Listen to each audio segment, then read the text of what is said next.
Good morning, good afternoon, and good evening, everyone. Wherever you're at in the world, welcome to Last Raps Baseball's live commentary of Major League Baseball. Today, we are bringing to you from Citizens Ballpark in Philadelphia. It is going to be the Philadelphia Phillies and the St. Louis Cardinals. Both of these clubs are in the playoff races in their own division. The St. Louis Cardinals are 1.5 games behind the Milwaukee Brewers in second place. It is really a two-team race in the Central. In the National League, the Phillies are a little bit adrift as they are 8 games back of the New York Mets, who got off to a hot start. And they've got the Atlanta Braves in between them and the Mets. Tonight is a battle of two veteran right-handers. Taking to the hill for the St. Louis Cardinals will be Adam Wainwright, who has a 6-5 record, and he's going to go head-to-head against Zach Wheeler, who has a 6-4 record. Something has to give tonight, and it is going to be the Cardinals and the Phillies. And so we'll start tonight by giving you the starting lineups for the St. Louis Cardinals, the visitors, leading off and playing shortstop is number 19, Tommy Edmonds. Batting second in left field is Brendan Donovan. Hitting third and wearing number 46, playing first base, is Paul Goldschmidt. In the cleanup spot and wearing number 28 is Nolan Arenado. He'll play third base. Batting fifth at second base, wearing number 16, is Nolan Gorman. Batting sixth and doing the designated hitting, wearing number 36, is Juan Yepes. Batting seventh in center field, wearing number 3, is Dylan Carlson. Batting eighth in right field, wearing number 71, is Connor Capel. And batting ninth and doing the catching, wearing number 7, is Andrew Kinzer. And of course, they are going to face the right-hander Zach Wheeler for the Philadelphia Phillies. He is arguably their ace, or possibly even 1B with Aaron Nola. So here's the starting lineup now for the Philadelphia Phillies. Leading off in left field, wearing number 12, is Kyle Schwarber. Batting second and playing first base, wearing number 17, is Rhys Hoskins. Hitting third and right field, wearing number 8, is Nick Castellanos.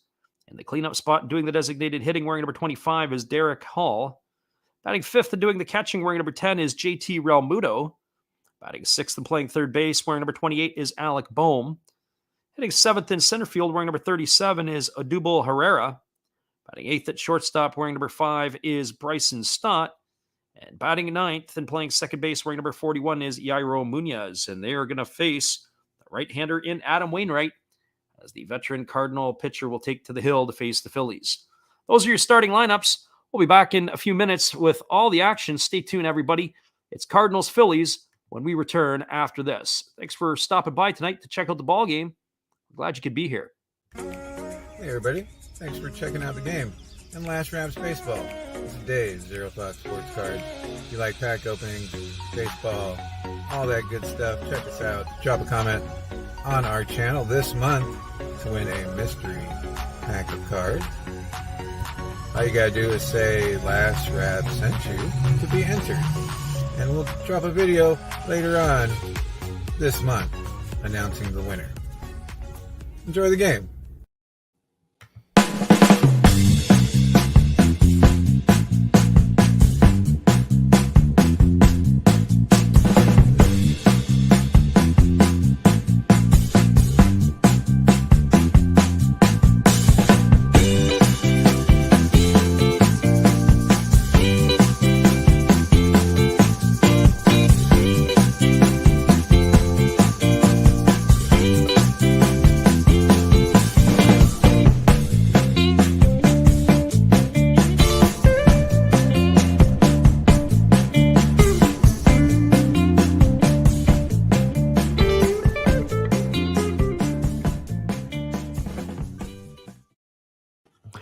Welcome back, everybody. It is a beautiful night for baseball in Philadelphia. The temperature is 88 degrees Fahrenheit. It is clear skies. The wind is blowing in from left field at 8 miles an hour, and it is pretty much a perfect night for baseball at Citizens Bank Park. The home plate umpire for tonight's game is Larry Vanover, the veteran. At first base is David Rackley. The second baseman umpire is Ryan Wills, and third base is Sean Barber. The first base umpire, David Rackley, earlier in the week was calling watching one of the ball games that he was calling, and he took a foul ball in the mask and ended up knocking him out of the ball game. But he is working the bases tonight. It's good to see that Rackley is back on the field, and it is not an extended absence as he literally took that shot and went down. And he had to be helped to his feet by the catcher, and they took him off in the training room as he was a little bit woozy. But that's good news that David Rackley is back on the field for the ball game here tonight. So the starting lineups are already in, and we've given them to you. The Phillies are just about to take the field, and we'll be back here in just a couple moments with all the action. We're glad you guys could be here with us. Hang tight, everybody. We'll be right back after this. Stick around. Here's our friend Steve. Hello, kids. Steve coming at you. It's Steve Rademacher, and if you like interesting stuff, if you like to laugh a little bit, and if you enjoy collecting, this channel's for you. If you like non-sport cards, we have them. You like pseudo-sport cards, we open them. Even if you like entire boxes of completely pointless stuff or other sports, we have everything here. I drop a different video every day. And there's always a theme to it, from No Filter Friday to Saturday morning cartoons, even Sunday shoutouts.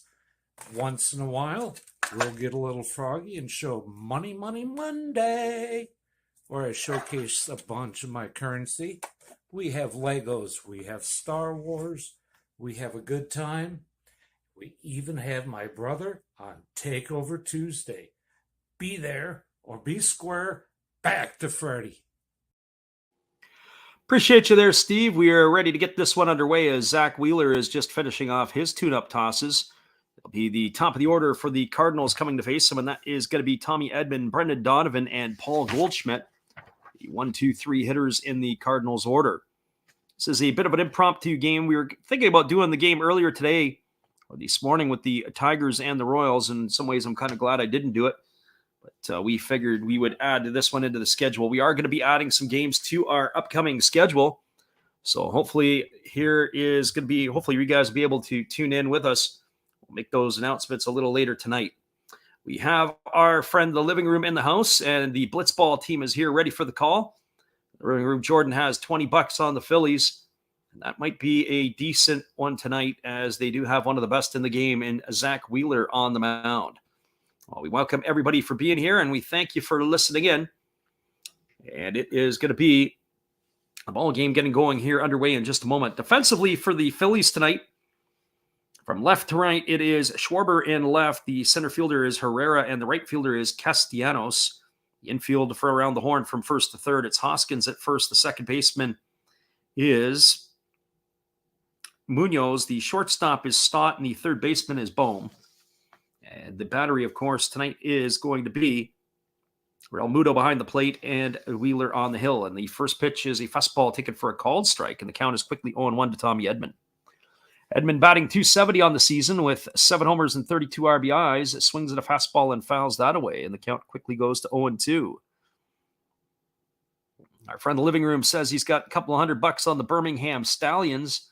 This, of course, is the USFL team. The USFL is in their championship, I understand. It is the league that a lot of people aren't paying attention to. And there was a fastball swung on and missed. Tommy Edman has gone on strikes for out number 1 here in the first inning. And that is going to bring up the left fielder, Brendan Donovan. So 1 up and 1 away, and that'll be Donovan coming to the plate. He's having an absolutely outstanding year. He's a candidate for the Rookie of the Year. He's batting .297 on the season. He's got a couple of homers and 26 runs batted in. And here comes the first offering from Wheeler. It's a fastball swung on and missed. The count is 0-1. Our friend in the living room says that's where the money is, Fred. Yeah, probably on that there. Trying to attract people in. Donovan batting from the left side against the right-hander Wheeler. Here's the pitch. It is a fastball swung on and fouled away. The count now goes to 0-2. So no balls and 2 strikes. Wheeler has come out pumping gas. The first 5 pitches he has thrown have all been for strikes. Now here comes the pitch from Wheeler. Here's the kick. It is a breaking ball that is swung on and tapped foul. It's going to get down behind home plate. We got Ruben Hogan stopping in. He says, how do you feel about the under tonight? With these 2 pitchers going, I feel very comfortable with the under. If it was 8, I think that would be a wise decision. So here comes the 0-2 offering. There's a fastball that misses upstairs, and the count is now 1-2. The old adage, good pitching always beats good hitting all day long. And tonight we have some good pitching on the mound. So we would expect that they're going to be silencing the bats. Here comes the 1-2 offering. It's a fastball. This is swung on. It is lifted into shallow center field. This ball is going to get down in front of the center fielder, Herrera. And Donovan is aboard with a single here with one away in the bottom of the first inning.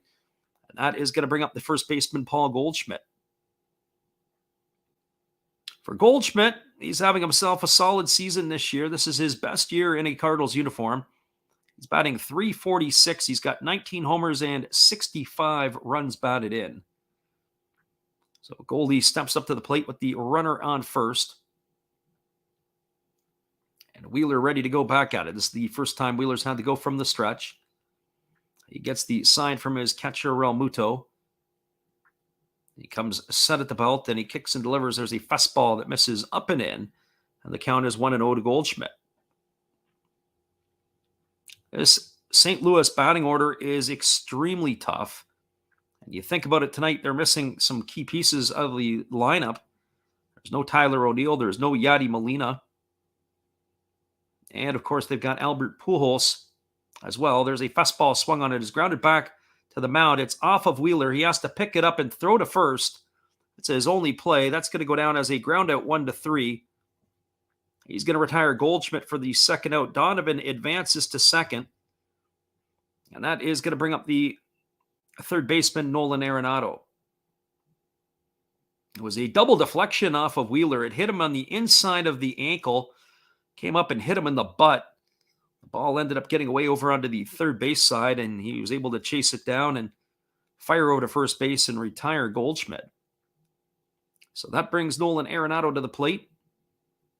For Arenado, he's batting .291 on the season with 17 homers and 55 runs batted in.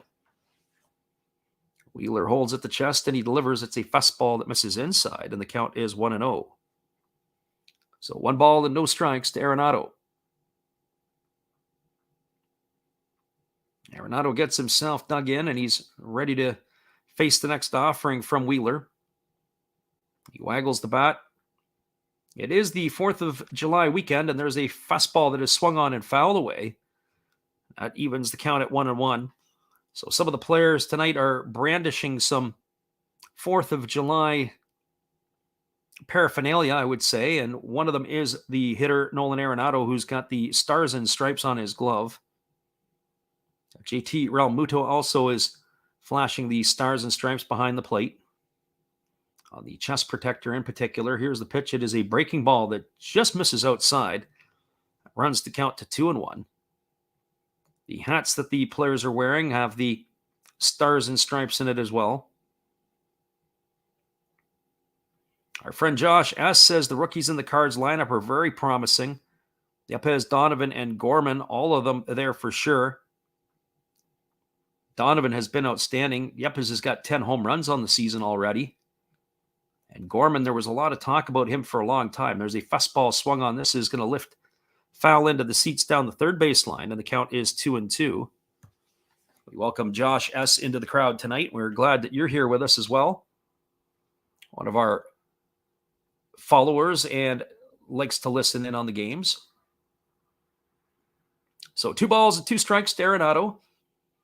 Right-hander Wheeler looks in, gets his sign from his catcher, Realmuto, and he comes set at the chest. And now he takes a look at Donovan at second, and he delivers. It's a fastball that misses upstairs, and the count is now 3-2 to Arenado. Nolan Gorman will wait his turn on deck. Should Arenado get on, he'll come to bat next. So Arenado waggles the bat. Wheeler checks the runner at second. And now he kicks and delivers. It's a fastball swung on. This ball is fouled to the first base side of home plate. It kicks back, and right behind home plate is fan is able to pull that one in. Somebody in a Harper jersey getting high fives from the masses in Philadelphia. That keeps the count at 3-2. So 3 balls and 2 strikes to Nolan Arenado. Wheeler again gets the sign from his catcher. The fellow who caught the ball is getting a hearty round of applause. It doesn't happen every day in the city of brotherly love. Here's the pitch. It is a fastball swung on. This ball is belted into deep left center field, but not deep enough. Moving over underneath it is the center fielder Herrera. He makes the catch, and that is going to do it for the Cardinals in their half of the first inning. So for the Cards, they had no runs. There was one hit. There were no errors, and one runner left the board. We are through a half inning. It is the St. Louis Cardinals nothing. The Philadelphia Phillies coming to bat. Stick around, everybody. We'll be back with the call of this one here in just a few minutes. We're glad you guys could stop in and check it out tonight.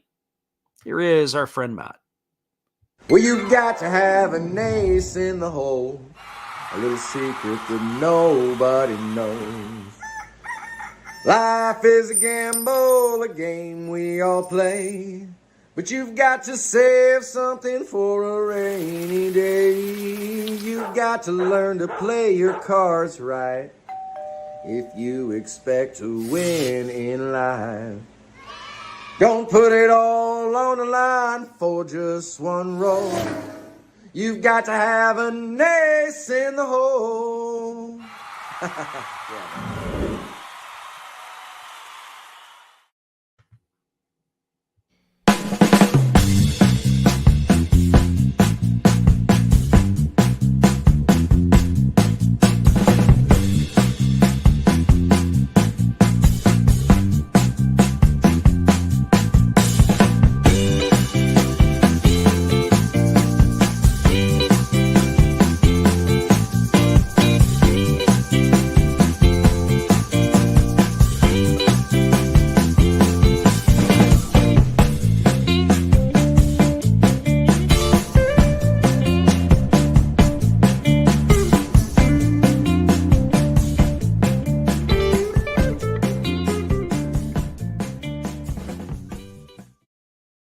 Welcome back, everybody. We are moving to the bottom half of the first inning, and it is going to be Schwarber, Hoskins, and Castellanos to come to bat for the Phillies.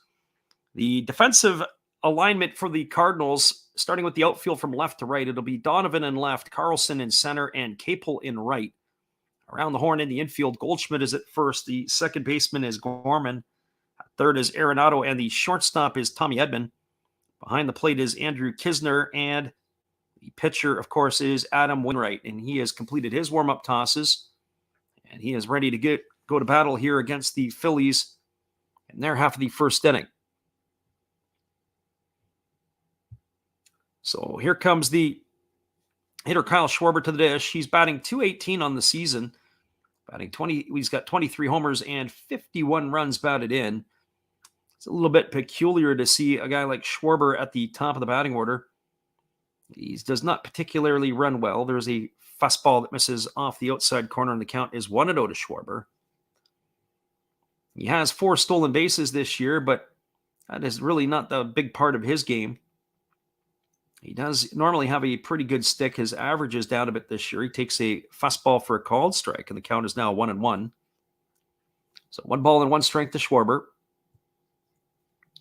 Schwarber was originally drafted by the Chicago Cubs organization, and he was a part of the Cubs World Series run a few years back. There's a breaking ball that misses inside. The count is now 2-1 to Schwarber.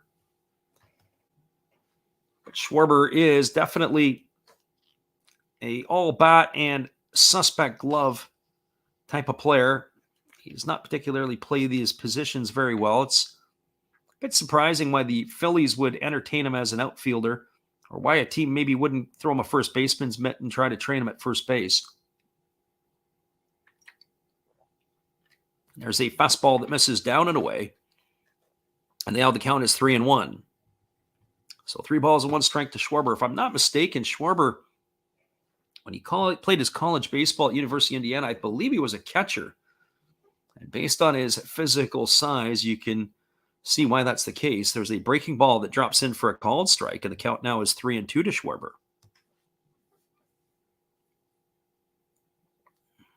So Schwarber has worked the count full.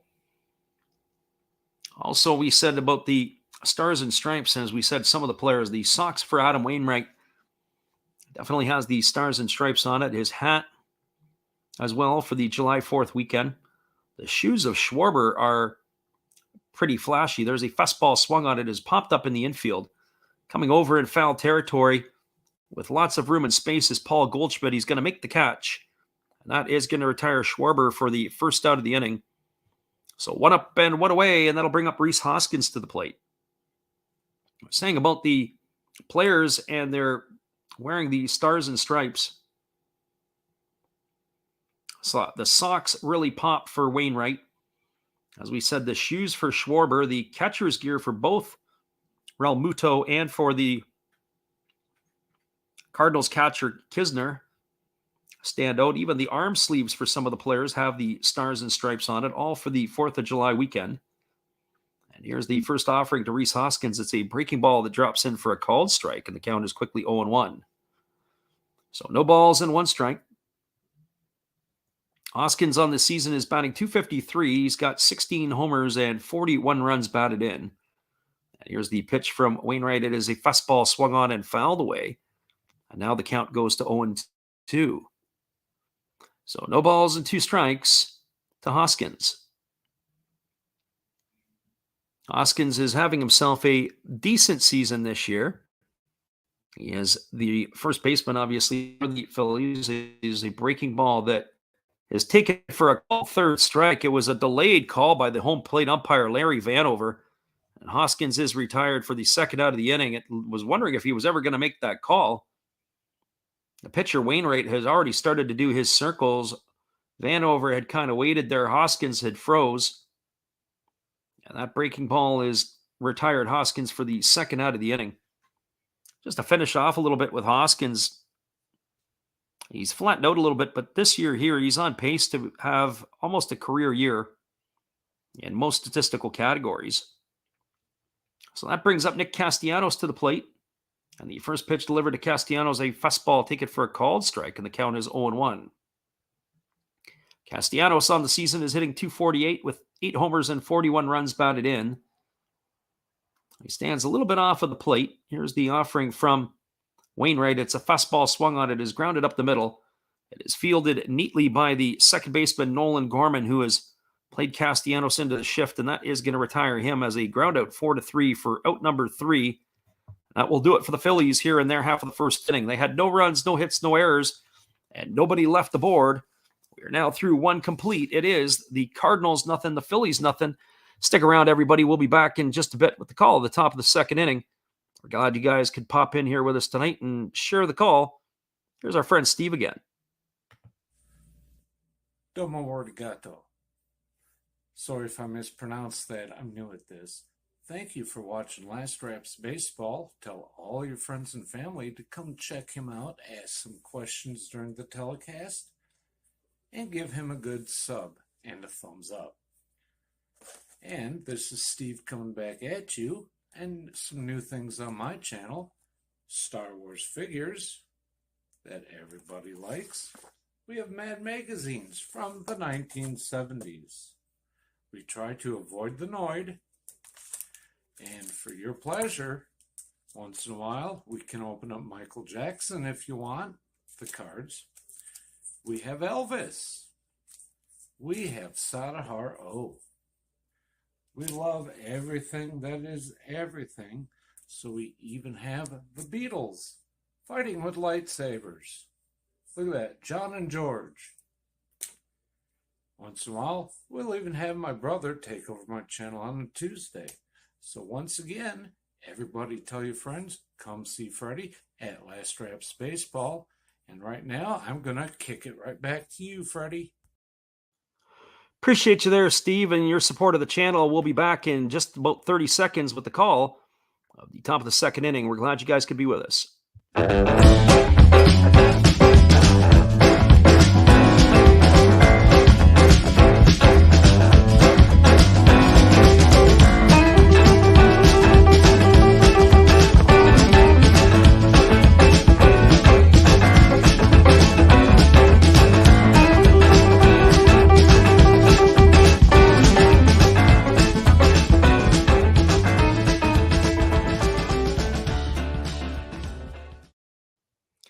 Welcome back, everybody. It is going to be the 5, 6, and 7 hitters in the batting order for the Cardinals to face the right-hander Zach Wheeler.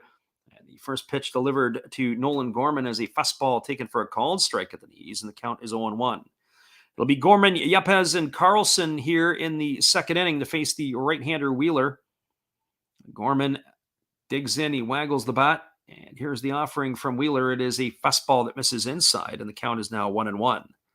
So 1 ball and 1 strike to Nolan Gorman. As we sit at the top of the stream, it's a beautiful night for baseball in Philly. 88 degrees. There's a fastball that is swung on and missed, and now the count goes to 1-2 on Gorman. The wind is blowing in from left field at about 8 miles per hour. And that will help take some of the warmth away from the fans. A nice breeze. There's a fastball swung on, and this ball is going to reach the seats behind the plate on the third base side. And the count remains at 1-2 to Nolan Gorman. Gorman batting from the left side. Lots of hype around this young player. He was a third baseman. There was time in the minor leagues, of course, with the addition of Nolan Arenado. Positional change was in the works, and he is the second baseman right now for the Cardinals. There's a fastball swung on and missed. And Gorman is gone on strikes for the first out of the inning, and that will bring up the designated hitter, Juan Yepez. For Yepez, he is off to a great start in his big league career. He has got himself 10 homers on the season. He's also driven in 25 runs. He is a 24-year-old who has come from Caracas, Venezuela. Got full rookie status. He's got 171 bats so far this year. He bats from the right side against the right-hander Wheeler, and there's a fastball swung on, and it's grounded foul over on the third base side, and the quick count is quickly 0-1. Yepez was a international signing. He's been with the Cardinals organization since 2007. Originally came in from the Atlanta Braves. And there is a fastball that is swung on and fouled away. And Larry Vanover very emphatic at the plate that the ball was foul. As we said, Yepez's career with the Atlanta Brave organization, but he was traded to the Braves, or from the Braves to the St. Louis Cardinals for Matt Adams and cash. As we get the replay of it, the ball had struck in fair territory and then came up and hit Yepez, but Yepez was still in the box for the foul ball. And there is a breaking ball that misses down and away, and the count is now 1-2 on Yepez. So hindsight 2020, the probably will be pretty good about that. Our friend the living room says, talk about your career in baseball and how you're going to strike us out. Well, I'm going to be working on throwing both ways to you guys. So we're going to have to play. We have a head back home into the Windsor area, and we're going to try to mate up with these fellas to play some blitz ball. There's a fastball swung on and fouled away. I'll practice a little bit this summer, but not just throwing the ball right-handed, but throwing the ball left-handed. Going to try to carve you guys up both ways. See if we can make that work. Here's a fastball swung on and fouled away, and the count remains at 1-2. So 1 ball and 2 strikes it is to Juan Yepez. Dylan Carlson, the center fielder, will wait his turn on deck. We did the Japanese game last night between the Tohoku Rakuten Gold Eagles and the Chibalote Marines. We've been fortunate this year. We haven't had a lot of blowout games, but that was one of them. And had to keep us from going crazy last night in a 14-1 ball game. There's a fastball swung on. It's grounded softly to short. It is fielded by Stott. He fires to first. And that is going to retire Yepez. A close bang-bang play. Nice defensive play by the shortstop Stott, as he had to charge the ball and fire all in one motion to first. That is going to retire Yepez for the second out of the inning. That is going to bring up the center fielder, Dylan Carlson. So for Carlson, he gets the nod in center field. He was a rookie last season with the Cardinals. He's batting .252 with 5 homers and 23 RBIs. Lots of expected of this fella here, as Carlson is originally a first-round pick from Elk Grove High School out of Elk Grove, California. And there's a fastball swung on and missed, and the count is 0-1. That was back in the 2016 draft. Carlson is a switch hitter, batting on the left side here against the right-handed throwing Wheeler. And Wheeler rocks into the motion and he delivers. There's a fastball that misses upstairs, and the count goes to 1-1. Carlson was technically a rookie last year, though he did get 119 plate appearances in the 2020 season. And here comes the pitch. It is a fastball that misses down and in, and the count is now 2-1. Carlson finished third in Rookie of the Year balloting in the National League last year. His numbers are somewhat similar. National League rookie Jonathan India was the clear-cut winner last year. There's a fastball that is swung on and missed, and that's going to run the count now to 2-2. Trevor Rogers of Miami nestled himself in the second spot, and of course, Dylan Carlson edged out Patrick Wisdom for the third spot. So here comes the 2-2 offering from Wheeler, who rocks into the motion, and now he kicks and delivers. It's a fastball swung on and fouled away. It's going to reach the seats down the left field line, and that's going to keep the count at 2-2. So 2 away here in the top half of the second inning. Gorman and Yepes, the first 2 to go down against Wheeler here in the second.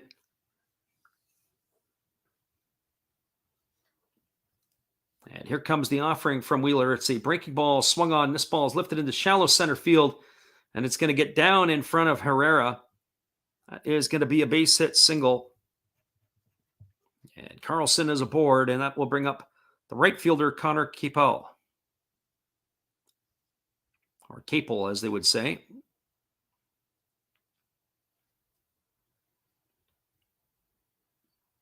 Interesting. I just got a message from a friend of mine who sends me that Andy Stankiewicz, who has been the head coach at Grand Canyon for the last few years, is leaving his post to go become the head coach at USC, the former Yankee infielder. Interesting. There's been a lot of movement in college baseball over the last couple of weeks. Once the NCAA season is finished, there's a first pitch fastball that's been delivered to Capel that misses upstairs for ball 1, and the count is 1-0.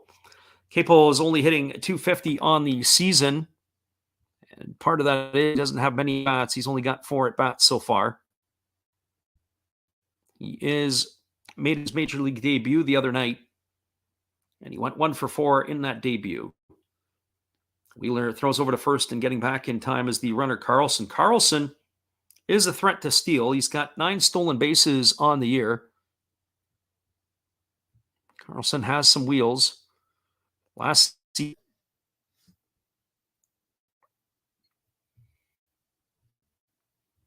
I checked that. He's got 4 stolen bases. I can't read my own handwriting sometime.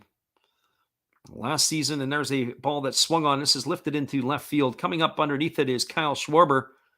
He's going to make the catch, and Capel is gone for the third out of the inning. So for the Cards in their half of the second inning, there was no runs. There was 1 hit, no errors, and 1 runner left the board. We're through 1.5. It is the St. Louis Cardinals and the Philadelphia Phillies all knotted up at 0. We'll be back with a call at the bottom of the second inning after this. Hang tight, everybody. We're glad you're with us. We'll be right back in just a few. Hello, guys. Thank you for joining Freddie here on his baseball game. And I'm Steve Rademacher, and my channel is really all about everybody, including all my international friends. We have such stuff as non-sport packs from Canada, the OP Cheese. We have the Greek Freak. We have money from around the world. We have lira. We have yen. We have francs. We have pounds. We have Deutschmarks. We have all kinds of cool stuff like that. We even have some cooler things like Japanese women wrestlers and OP-Chi baseball cards where I cannot read the back. We even have unopened material like the royal family, I know it's backwards, from London, England. Thank you for watching. Back to Freddie.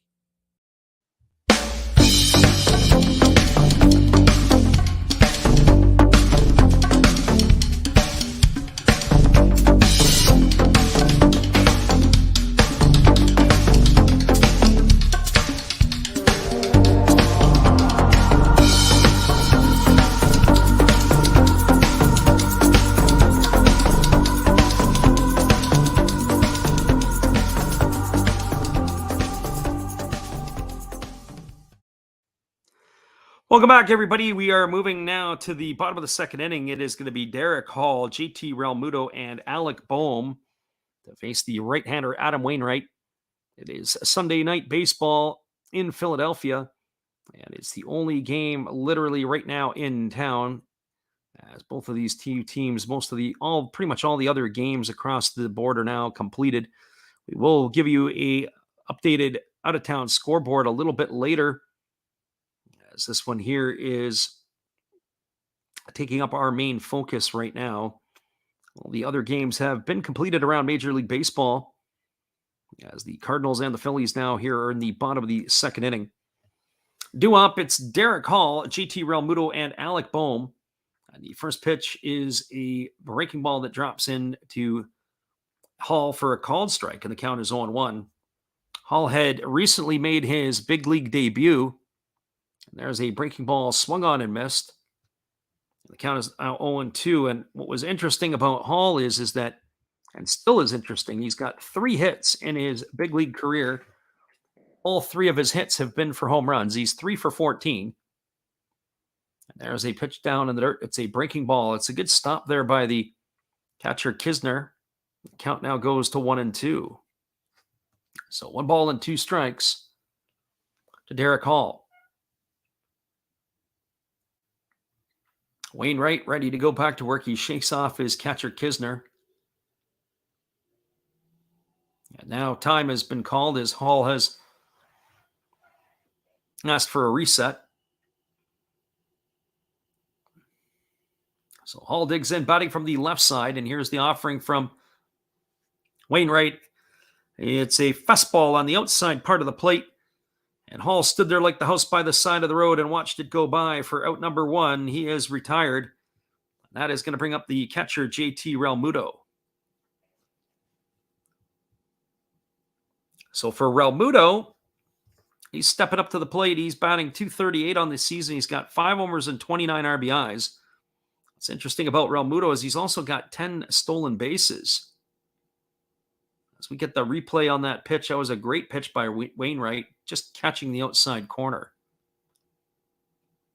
So Realmuto steps in, and here's the first offering from Wainwright. It's a breaking ball that misses down and away, and the count is 1-0.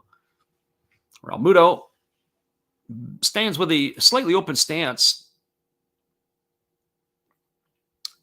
He's not right up close on the plate, but here's the offering from Wainwright. It's a fastball swung on it, is lined right to the second baseman, Gorman, who has to make a couple of steps to his left to make the catch.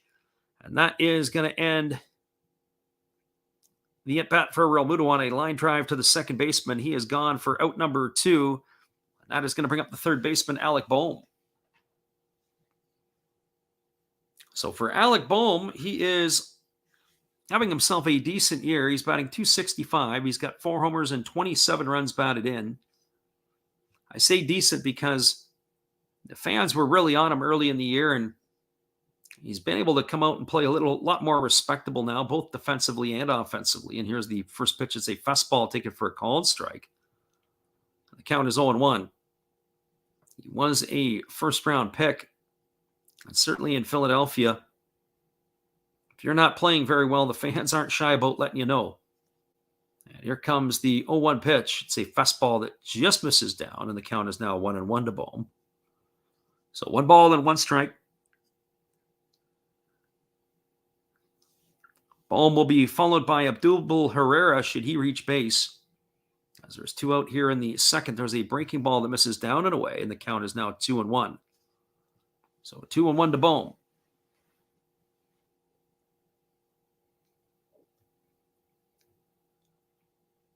The Phillies, third baseman watches a fastball sail by at the knees, and the count now goes to 2-2.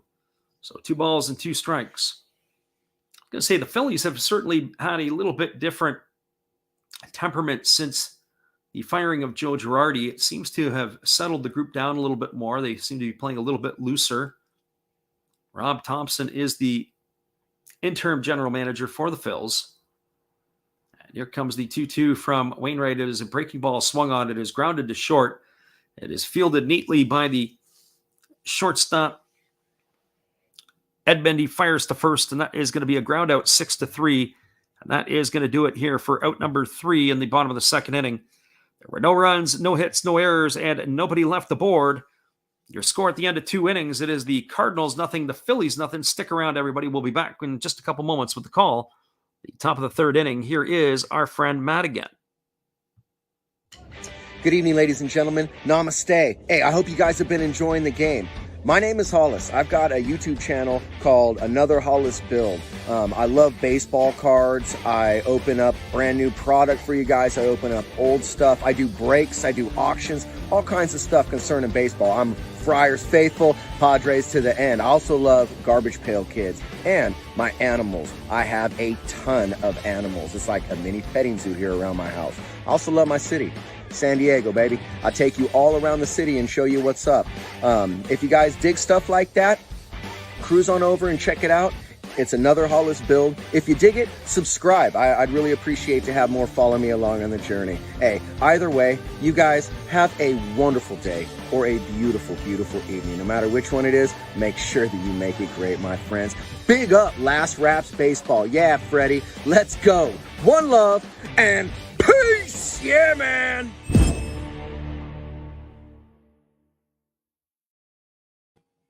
Appreciate you, Matt Hollis. Be sure after the game to go check out his channel. That's Another Hollis Build.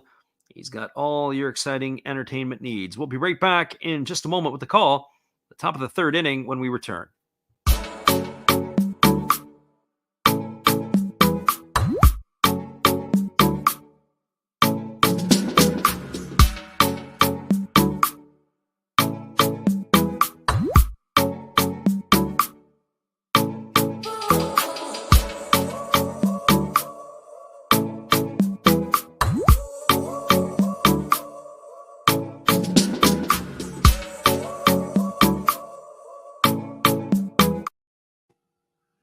Welcome back, everybody. We are moving to the top of the 3rd inning. It is going to be the 9, 1, and 2 hitters in the batting order coming up for the Cardinals. That means Andrew Kisner, Tommy Edman, and Brendan Donovan to face the right-hander Zach Wheeler. And what a better place to have a July 4th weekend than in Philadelphia, with Independence Day as the front and center holiday for the United States. It is the city of brotherly love, and the people come out dressed to the nines. At times, with regards to that, there's a first pitch fastball swung on and missed by Kisner, and the count is 0-1. For Kisner, he's batting 185 on the season. He's got 1 homer and 12 RBIs. He's getting a chance to play a little bit more frequently right now, as Lena has been getting some more time off. Comes the pitch is a breaking ball that misses outside, and the count is 1-1. So 1 ball and 1 strike to Kisner. If you've ever been to Philadelphia, it's kind of cool to see the Liberty Bell. The Liberty Bell, I would have thought, was a lot bigger than what it was. It's not that big. There's a fastball swung on and fouled away, and the count is now 1-2. When you think of the things that are around, you think of these huge artifacts. And when I thought of the Liberty Bell before I got there, I thought, wow, that's not as big as I thought it was. It's going back about 15 years ago when I was stepped foot in Philadelphia the last time. Here comes the 1-2 offering. That's a fastball swung on. This ball is lifted into right field. Racing over toward the foul line is the right fielder, and that is Castellanos, but he's going to watch that sail into the seats. And that is going to keep the count at 1 ball and 2 strikes to Kisner. Castellanos, Schwarber, and of course the center fielder Herrera.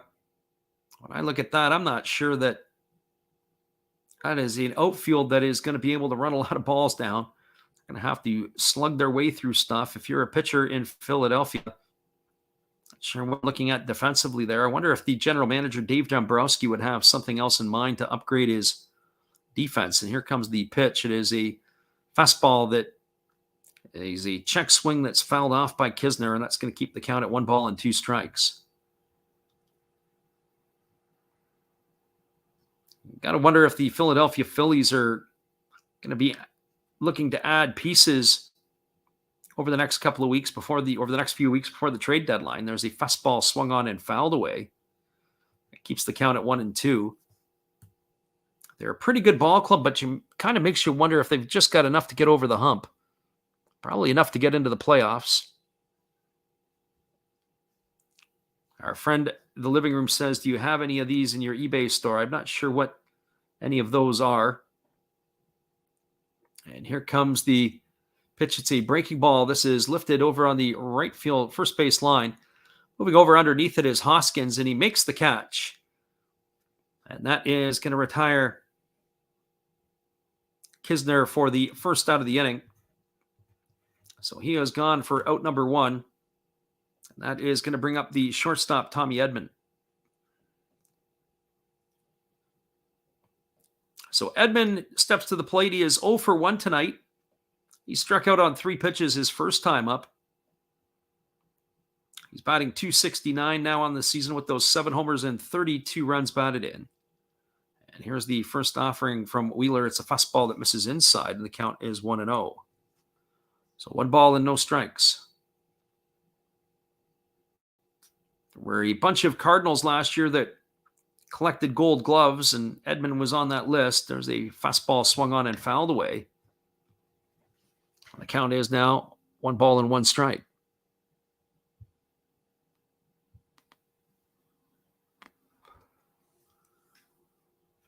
So our friend in the living room says it's an autographed Pete Lecoq card. There's a fastball swung on. This ball is belted down the left field line. If it stays fair, it's going to be trouble. And that is just going to bounce foul down the left field line. We lose it a little bit there in the corner. Schwarber picks it up and flips it into the stands. A different angle on it there. It hooked foul or sliced foul by about 3 or 4 feet. Almost hit a bird. So that's going to run the count to 1-2 on Tommy Edman. Pete was a Kansas City Royal once upon a time, I do believe. So 1 ball and 2 strikes to Tommy Edman. And here's the pitch. It is a fastball that misses down. The count is now 2-2. So 2 balls and 2 strikes. Big piece of the Philly lineup that is not in the action right now is Bryce Harper. There's a fastball that swung on and fouled away. It's going to reach the seats over on the third base side.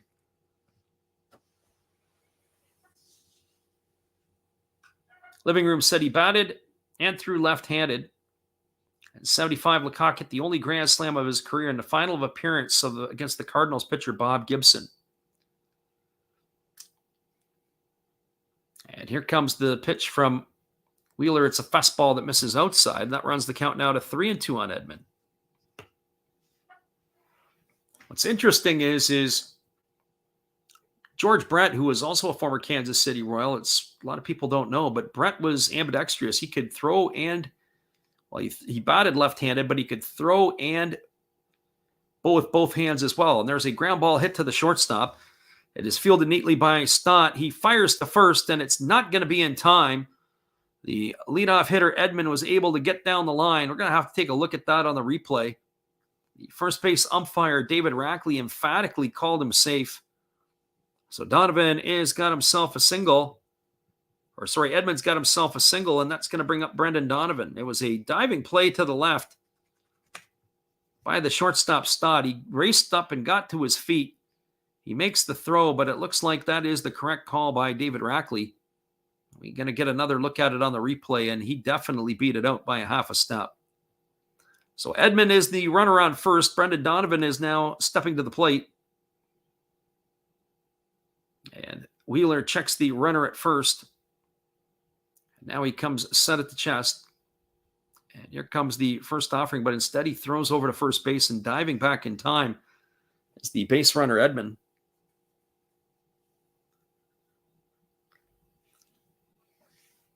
So Donovan digs in, waiting on the first offering from the right-hander, Zach Wheeler. And instead, Wheeler steps off again and throws over to first, and again diving back in time is Edman. The first base coach, Stubby Clapp, is working the stopwatch. And that time there, we can see why he was there. Edman looked like he was ready to run. He's dancing around over there at first base, and again they throw over to first, and again getting back in time is Tommy Edman.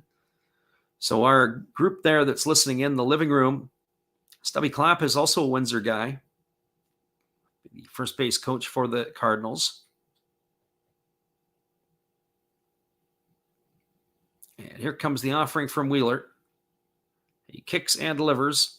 There's a fastball that just misses low, and the count is 1-0 to Donovan. Not sure about that one. So 1 ball and no strikes. The runner at first is Tommy Edman. There is one away here. It's a 1 ball and no strike count on the hitter, Edman. And here's the pitch from Wheeler. It's a fastball swung on. It is lifted into center field. Moving over underneath it is Herrera. He's going to make the catch, and that is going to retire Donovan for out number 2. And that is going to leave it all up to the first baseman, Paul Goldschmidt. For Goldschmidt, he's 0 for 1 tonight. He grounded back to the pitcher his first time up. Played pinball off of Zach Wheeler. It hit him in the ankle, and it came up, hit him in the butt, and it went over toward the third baseline.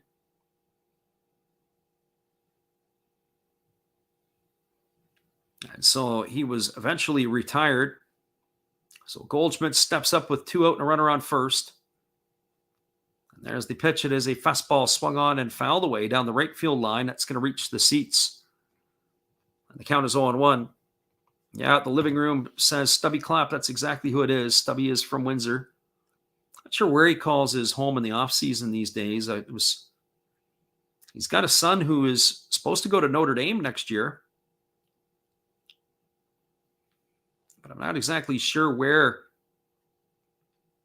if he's still going to go, because I think the Notre Dame coach is left or is going somewhere else. There's a breaking ball that misses down, and the count is now 0-2. Living room says he's listening on delay. Possibly so, yep. If you're missing, it's a little bit there. There's 1 ball and 1 strike right now to Goldschmidt. And here comes the pitch from Wheeler. It's a fastball swung on and missed, and now the count goes to 1-2. Wheeler has not been the most economical in these 3 innings of work. He's already up to 55 pitches. Another guy that's got area connections is Rob Thompson, who the interim manager for the Phillies. I believe he is a Sarnia guy. Go back and look him up. First Canadian manager in the big leagues. Here's the 1-2 pitch, and again, Wheeler flips over to first base. And getting back in time is Edman. Of course, Stubby Clapp had front row seats when he was watching the Mark McGwire, Sammy Sosa home run race. That was the time he was in the big leagues with the Cardinals back in 1998. Here comes the 1-2 pitch. And Wheeler delivers. It's a breaking ball that misses outside. Count is now 2-2. Stubby is a baseball lifer for sure. As we look at Goldschmidt, he's got an interesting bat knob at the end of the bat. Some guys like the larger knob. I know some players like to tape it up a little bit more. And here comes the pitch. It is a fastball swung on. This is lifted into deep right field. Drifting back onto the warning track is Castellanos. He's underneath it. He makes the grab, and that is going to do it for the Cardinals in their half of the 3rd inning. There was no runs in the inning. There was a hit. There were no errors, and there was 1 runner left aboard. We are now through 2.5. It is the St. Louis Cardinals, nothing. The Philadelphia Phillies, nothing. Stick around, everybody. We'll be back in a couple minutes. We got a few more people that are popping in here. And I'm not sure who else is in this one. This is Citrine or whatever is in here. And we thank you for jumping in. And we appreciate you all for being here. Hang tight, everybody. We'll be back after this from our friend Matt again. This is Matt Hollis. Well, you've got to have an ace in the hole. A little secret that nobody knows. Life is a gamble, a game we all play. But you've got to save something for a rainy day. You've got to learn to play your cards right. if you expect to win in life. Don't put it all on the line for just one roll. You've got to have an ace in the hole.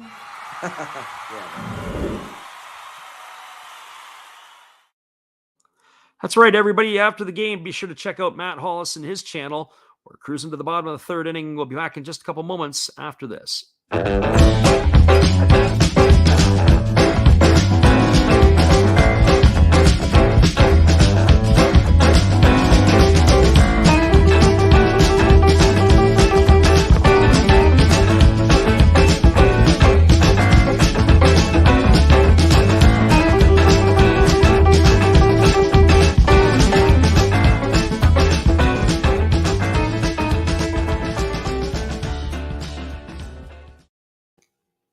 Welcome back, everybody. We're moving to the bottom half of the third inning. It is going to be the 7, 8, and 9 hitters in the Philadelphia batting order to face Adam Wainwright. It means it's going to be Dubal Herrera, Bryson Stott, and Yairo Munoz to face the right-hander, who has retired the Phillies in order in the first 2 innings. So Wainwright is ready to take to the hill as he has just completed his warm-up tosses. So Wainwright to face Herrera, Stott, and Munoz here in the third inning. The sun is slowly starting to make its way down as it is approaching the 8 o'clock hour local time. As the sight lines are a lot easier for the hitters now to start to hit as there's no shadows or not as many shadows on the field. But the lights have not necessarily taken full effect yet. There's the first pitch fastball that misses outside. The count is 1-0 to Herrera. 1 ball and no strikes to Herrera. It'll be Stott to follow. As we said, Herrera on the season is batting .242. He's got 5 homers and 18 RBIs. There's a breaking ball that drops in for a called strike, and the count is now 1-1. So 1 ball and 1 strike to Dubal Herrera. The Cardinals on their bench tonight, there's a fastball taken for a called strike. Count now goes to 1-2. When you look at their bench players and who they have available, they've got Pujols, they've got Sosa, they got Nootbaar, and they've got their Herrera, the catcher. There's a breaking ball that misses down, and the count now goes to 2-2. So they do have options on the bench. There are a number of injuries in the Cardinals lineup, as there are some players that are out of action right now offensively. And some of those players that are on the disabled list, Yadi Molina is on the 10-day. Bader, Corey Dickerson, and Tyler O'Neill are also all on the 10-day disabled list. They've been playing good baseball. They haven't really missed a beat so far. Here's the 2-2 pitch. It's a fastball that misses down in it, and now the count goes to 3-2 on Herrera. So they're a little bit banged up in the outfield positions as it's not their normal group that they have rolled out there. On the flip side, for the Philadelphia Phillies, they've got Johan Camargo, who's on the 10-day, Nick Matone, and Gene Segura, who's on the 60-day. Fastball swung on and fouled away, and it keeps the count at 3-2 to Herrera. And of course, Bryce Harper hit by the pitch and has himself a broken bone in his hand. He is on the 10-day disabled list as well. So 3 balls and 2 strikes to Herrera. And here comes the offering from Wainwright. It is swung on. It is grounded over to first base. It is fielded neatly by the first baseman, Goldschmidt. We've got some confusion here. The first base umpire, who is David Rackley, he signaled fair ball. The home plate umpire, looks like it's Larry Vanover, has called a foul ball. I'm not sure why that ball was ruled a foul ball, because it didn't hit the player. We get the replays of it. St. Louis manager up and having a word to find out what's going on here, but I don't know if this is going to be something that's reviewable. The umpires are getting together to talk it over. Pitch there had a lot of English on it, and it stayed in fair territory. I was able to get down the line. We'll watch it again as if you get the replay where you're at. Never hit the player at all. But for whatever reason, Herrera didn't even come out of the batter's box. It stayed in fair territory. It was close. The angle that we see from the front, where you really can't tell, but the one that was coming from behind, it looked like it was not even close. So Rackley had it as a fair ball. We watched it again. The one that was aimed down the first base line was a little bit more definitive. And so when we see the pitch, it didn't even come close to hitting him. It was about 6 inches away. So they'll catch a break if they rule this. I don't know how they could rule it. We've got the home plate umpire, Larry Vanover, now talking to Rob Thompson, explaining the situation. And so Thompson is trying to get the explanation here from Larry Vanover. So the call on fair and foul up to the bag is the home plate umpires. Once it gets past the bag, it's the first base umpire. So Thompson's out there. He's not happy. And you can see he's right now engaged very animately with Larry Vanover. And he's absolutely not happy. That should have been an out. That definitely was potentially going to be an out. So I don't know what's going to happen here. It looks like they're ruling him out. But he didn't even have an opportunity to run to first base. So we're going to have some engagement here between the umpire and the manager, as Thompson is not happy. We'll have to see what happens here. This is going to carry on for a little while. Living Room says it's Rax again. Ruben Hogan says his under is looking good. It absolutely is. And Thompson is out there for a long explanation, and now Larry Vanover has had about enough.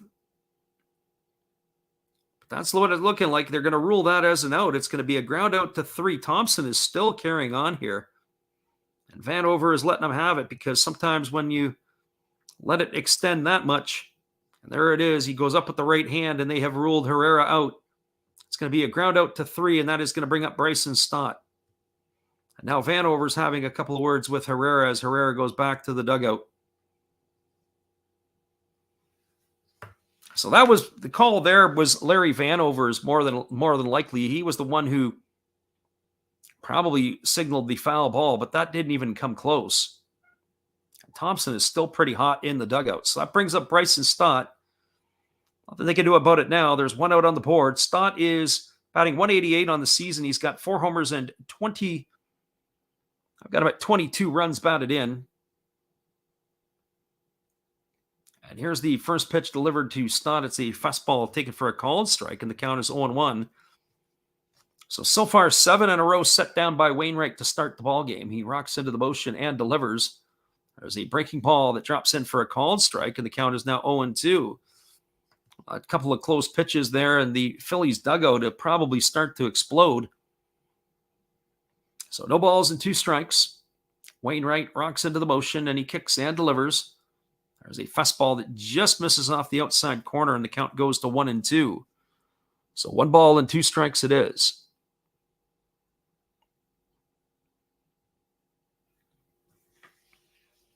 We got the right-hander Wainwright getting the sign from the catcher. He kicks and delivers. It's a breaking ball that misses down. And the count goes to 2-2 on Stott. Bryson Stott getting the opportunity to be the shortstop. There was a lot of high hopes for a couple of years ago for Scott Kingery, and he has played himself right out of the organization. Here's the 2-2 pitch. It's a fastball swung on and fouled away. Count remains at 2-2. Stott was the first-round pick in the 2019 draft out of the University of Nevada. He was 14th overall. This is Stott's big league debut this year as he's getting his first chance to play every day. Here's the pitch. It's a fastball that misses inside. Count now goes to 3-2 on Stott. 3 of the 8 hitters that Wainwright has faced have worked him to a full count. But that being said, he's been fairly economical on the rest of his pitches. He's going to be delivering pitch number 36 of the ballgame here to Stott. Here's the 3-2 offering. It's a fastball that misses off the outside corner, and Stott is aboard with a 1-out walk, and that'll bring up the second baseman, Yairo Munoz. So that's the first base runner today to reach against Adam Wainwright. So Wainwright will have to pitch from the stretch for the first time as Munoz steps to the plate. Munoz is hitting .250 on the season. He's got a couple of homers and 5 RBIs.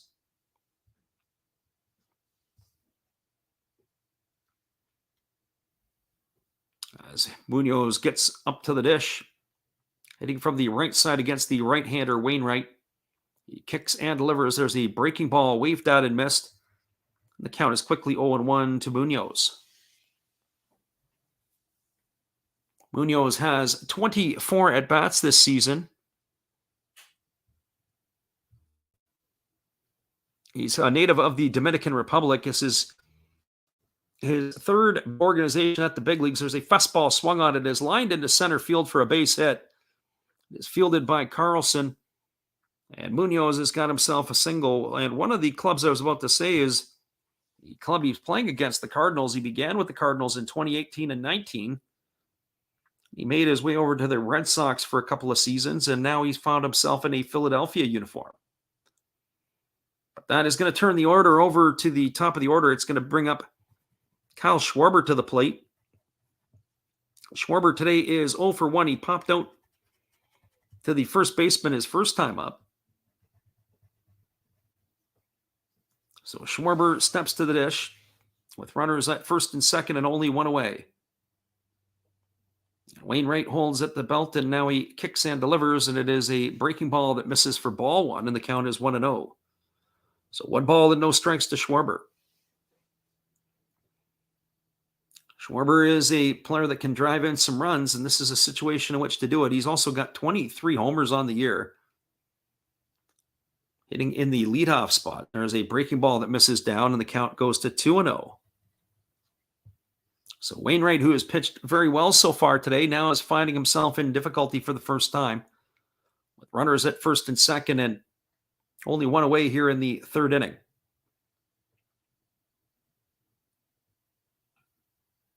So Wainwright checks the runner at second, and now he delivers. It's a fastball swung on it, is grounded over to second. Gorman throws to second for 1. Back to first. It's a Cardinal double play. It's going to go in the books as a 4-6-3 double play, and that is going to retire Munoz at second and Schwarber back at first base to end the inning. So the Phillies, they threaten, but they don't score.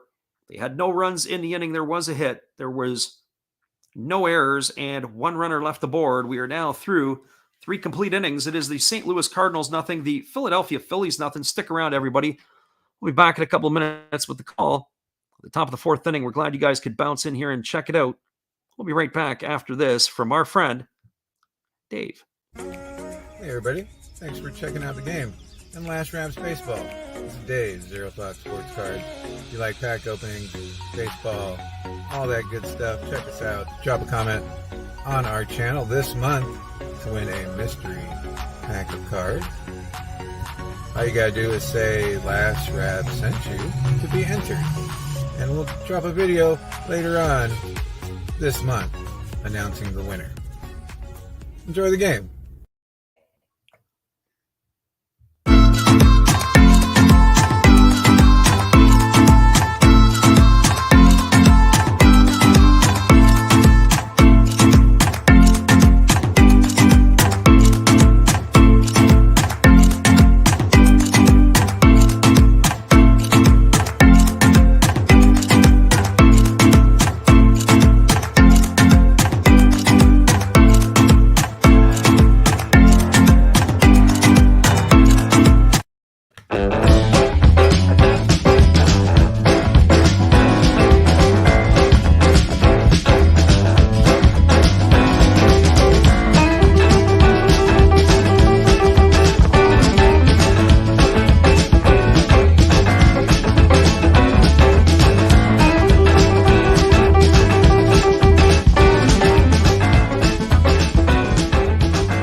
Welcome back, everybody. We're moving to the top of the 4th inning, and it is going to be the heart of the Cardinal batting order to face Zach Wheeler. It means it's going to be Nolan Arenado, Nolan Gorman, and Juan Yepes to face him.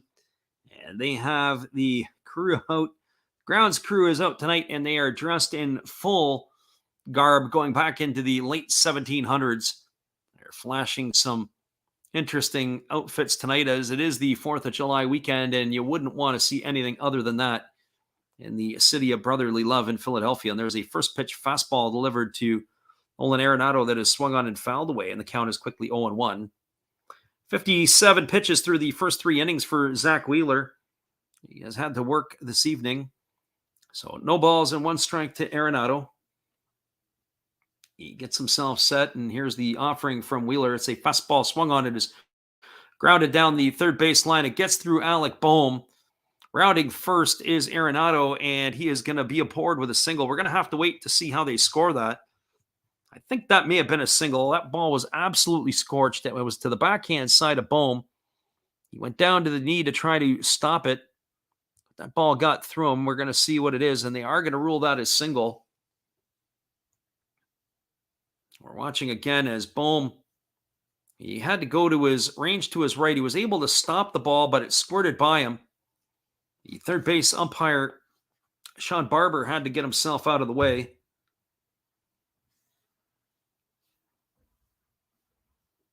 So Nolan Gorman will step to the plate with the runner on first, and he swings at the first pitch, and he lofts it into right field. Moving over towards the right field line is Nick Castellanos. He makes the catch and puts it away. And Gorman is gone for the first out of the inning, and that'll bring up Juan Yepez. For Yepez, he is 0 for 1 today. He grounded to the shortstop his first time up.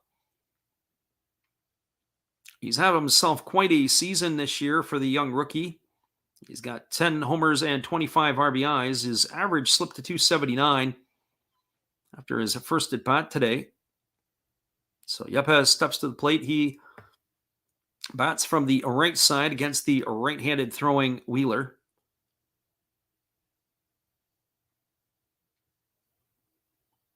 And here comes the pitch. It is a fastball that misses inside. And the count now is 1-0. So 1 ball and no strikes.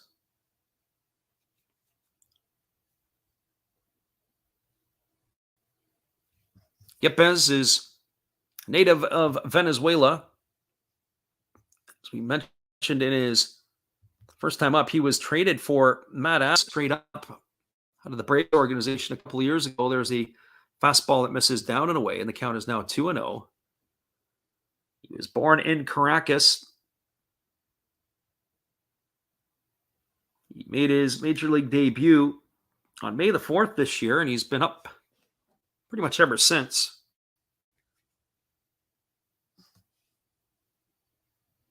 So here comes the offering to Yepez, the 2-0 pitch from Wheeler. It's a fastball that misses upstairs, and the count now goes to 3-0. So 3 balls and no strikes.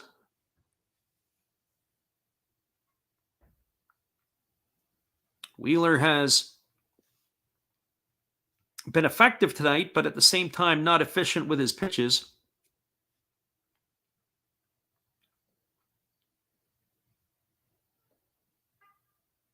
Yepez gets himself dug in. He's ready to get the 3-0 from Wheeler.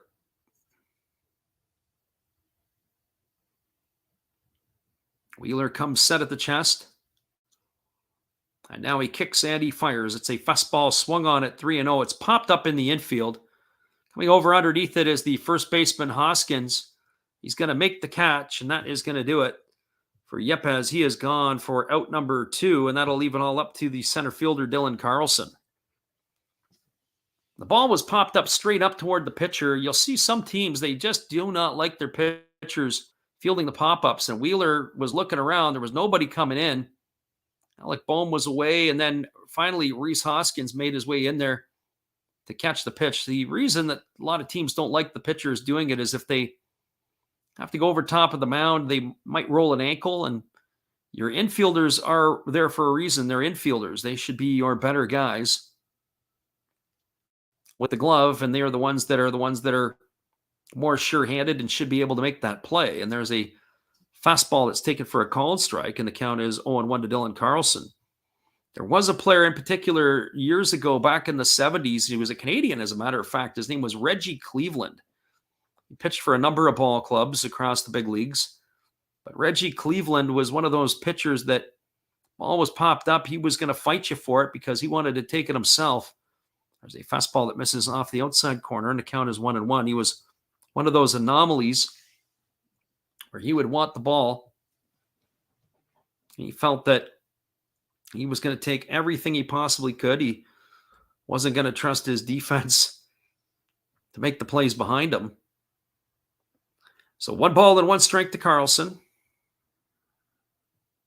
There's 2 away here in the 4th inning, and Wheeler kicks and delivers. It's a fastball. There goes the runner down to second. The throw is in time, and that is going to retire Nolan Arenado, caught stealing, 2-6 for the 3rd out of the inning, and that will do it here in the 4th for the St. Louis Cardinals. The Cardinals had no runs in the inning. There was 1 hit, no errors, and 1 runner left aboard.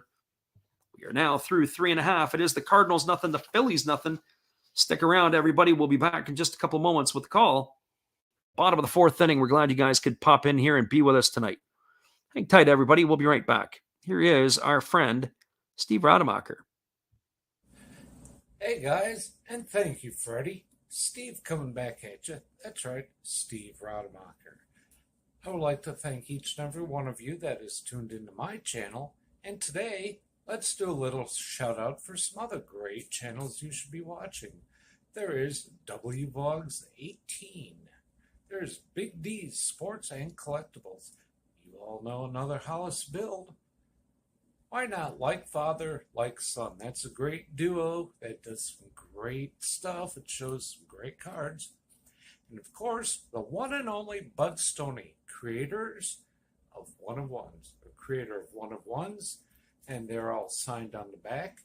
Bud Stoney, 1 of 1, like this beautiful Robin Yount that he made for me. He made me another Robin Yount, this time mini, and a Christian Yelich mini. Great cards, and he does more than cards. We have darts of Hulk Hogan and many other things. So give them a look-see and give me another look-see. Subscribers are always welcome, and back to Freddie. Thanks again there, Steve. Be sure to check out his channel after the game. That's Steve Rademacher, big supporter of our channel. Steve is a native of Wisconsin, and he once was quoted as saying that when he left Wisconsin, the IQ of the state went up. And when he moved to Kansas, the IQ of the state of Kansas went up. He was able to kill 2 birds with 1 stone. He was able to help both states in different ways. And so here we go, everybody. We're moving now to the bottom of the 4th inning. It is going to be Rhys Hoskins, Nick Castellanos, and Derek Hall to come up for the Phillies. That's going to be the 2, 3, 4 hitters in the batting order. The Phillies got their first hit off of Adam Wainwright in the bottom of the 3rd inning when Yero Munoz singled back up into center field. It is the only hit of the game that the Phillies have thus far against the veteran right-hander. And so now Wainwright is ready to step onto the mound and go back to the live action as he's facing Rhys Hoskins. Hoskins is hitting at .253 on the season. He struck out looking his first time up. And here's the offering from Wainwright. It is a fastball that just misses down, and the count is 1-0. So 1 ball and no strikes to Hoskins. We said earlier in Hoskins' first at-bat that his numbers are pretty much eerily similar to what he's been producing over the last few years. There's no real uptick, no real downtick. And there is a fastball swung on. This ball is belted to left field, and this ball is gone. A home run, and that is going to open the scoring here in this one as Hoskins has turned on a Adam Wainwright fastball and deposited into the left field seats. The crowd in Philadelphia is on their feet, and they are cheering as they are in a festive mood tonight with the 4th of July weekend on their hands. And Hoskins has delivered the first run of the ball game with the leadoff home run here in the 4th inning. And that is going to bring up the right fielder, Nick Castellanos. It was an estimated 400-foot home run if you believe the StatCast numbers. They're fairly accurate, one would think. But he absolutely turned on that pitch. It was a no-doubter, and that is going to be Hoskins' 17th homer of the year to match the jersey number that he wears on his back. So Hoskins has turned that one around, and now it'll bring up Castellanos to the plate. And the first pitch to Castellanos is a fastball taken for a called strike, and the count is 0-1. So no balls and 1 strike. That is just the way that it changes the complexion of everything really quickly here. Wainwright gets the sign from his catcher, Kisner, and he's ready to go to work, but now Castellanos has asked for time to step out. And so we're going to redo this all over again. Castellanos digs himself back into the batter's box. And here's the pitch from Wainwright. It is a fastball that misses inside, and the count now is 1-1. So 1 ball and 1 strike.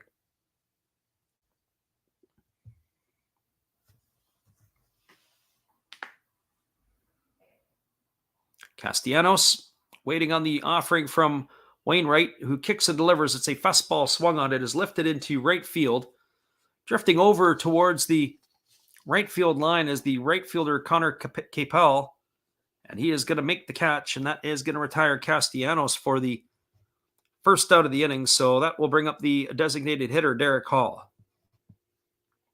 As we mentioned in Hall's first at bat, he's 3 for 15 now on the season.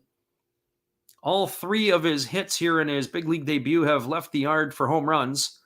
And here's the first pitch from Wainwright. It's a breaking ball that drops in for a called strike, and the count is 0-1.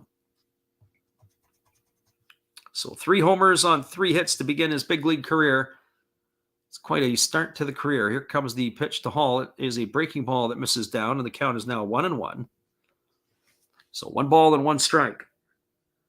Really, the only real mistake tonight by Wainwright was the one that was deposited in the seats. Hall digs himself in. He waggles the bat. And here comes the pitch. It is a fastball swung on and fouled away. And the count is now 1-2. Hall was a product of Dallas Baptist University. Dallas Baptist, once upon a time, was a division, I believe, an NAIA school. And there was a fastball swung on. This ball is belted to deep right field. This ball is going to hook foul. And a man in a not quite dressed for the summer, more with a long sleeve business attire look, has pulled that one in. That's going to keep the count at 1 ball and 2 strikes. Dallas Baptist University used to be an NAIA school, and they jumped into Division I a few years ago. And prior to that, he had played his college ball at Cochise before moving on to Dallas Baptist. There's a breaking ball that misses down in the dirt. The count is now 2-2. Derek Hall, definitely a interesting character for sure. He was originally from the Arizona area. He went to Bueno High School in Sierra Vista. There's a fastball swung on. It is grounded to the right side of the infield. It is fielded by Stott, who picks it up and throws to first. It's going to go down as a ground out 6-3 as they had the shift on. And Hall is gone for the second out of the inning, and that'll bring up JT Realmuto. For Realmuto, he's 0 for 1 tonight. He had lined to the second baseman his first time up. His average has dipped to .237 on the season.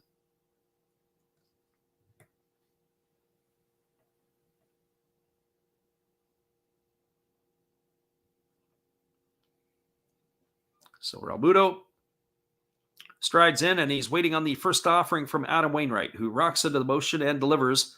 It's a fastball that misses inside, and the count is 1-0. So 1 ball and no strikes to Realmuto. Realmuto originally had come to the Phillies in a trade with the Marlins a few years ago. And here's the offering from Wainwright. It's a fastball that misses inside, and the count goes to 2-0. It was one of those trades that sent Jorge Alfaro going the other way. The trade has worked out quite well for the Philadelphia Phillies, as Realmuto has been a 3-time All-Star and also a Gold Glove and Silver Slugger Award winner. There's a breaking ball that just misses inside, and the count now goes to 3-0 to Realmuto. So 3 balls and no strikes. Realmuto is having himself another decent year this year. In fact, he's got 10 stolen bases to his name. There's a fastball that catches the outside corner for 3-1 count. His career best was 13 last year. That's not usually what you see from catchers, is that they pick up speed as they move along in their career. There's a breaking ball swung on. This ball is hit through the 6-hole into left field. It's going to be fielded neatly by the Cardinal left fielder Donovan, who flips it back in, but a base hit for Realmuto with 2 away here in the 4th. That's going to bring up the third baseman, Alec Bohm. So Alec Bohm steps to the plate. He is 0 for 1 tonight. He's grounded to the shortstop. His first time up, he is hitting .264 on the season. He's got 4 homers and 27 RBIs. So Bohm gets himself dug in, ready to face the first offering from Wainwright. And here comes the first pitch. It is a fastball that misses down and away, and the count is 1 ball and no strikes to Bohm. Looks like that Wainwright's lost a little bit of his command here compared to earlier in the ball game, where he was in a rhythm. He had the first 7 batters of the game were all retired. But after that, the walk to Bryson Stott, and everything has kind of turned into a bit of a struggle for the veteran right-hander. There's a fastball that just misses, and the count is now 2-0 to Bohm. So 2 balls and no strikes. At this point in Wainwright's career, it's hard to tell sometimes when his fastball and what his changeup is. He's not as overpowering as he was in his younger years. There's a fastball swung on and fouled straight back. Runs the count to 2-1, but he sure knows how to pitch. He has the ability to keep hitters off balance, and he does a pretty good job for the most part of hitting his spots. So 2 balls and 1 strike to Bohm, with 2 away here in the 4th inning, and the runner at first is Realmuto.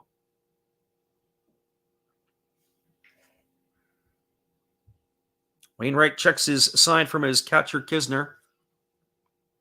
He's set at the belt. And now he kicks and delivers. It is a fastball swung on. This ball is lifted softly down the line in right field.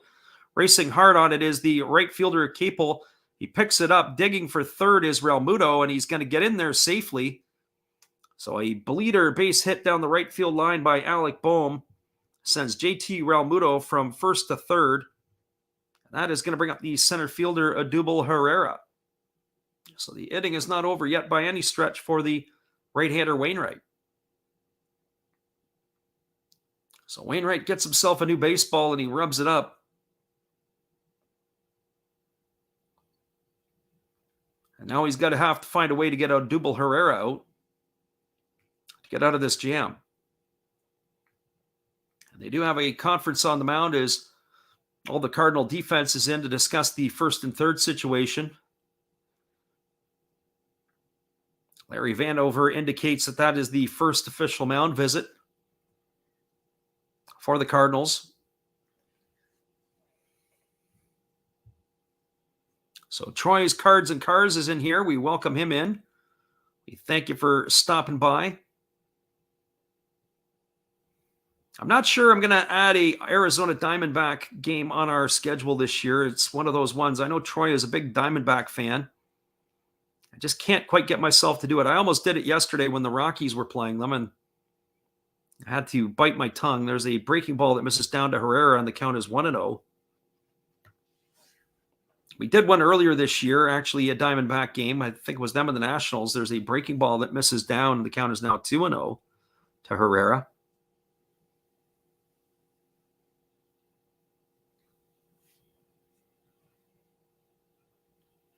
So Herrera waiting on the offering from Wainwright, who comes set at the belt.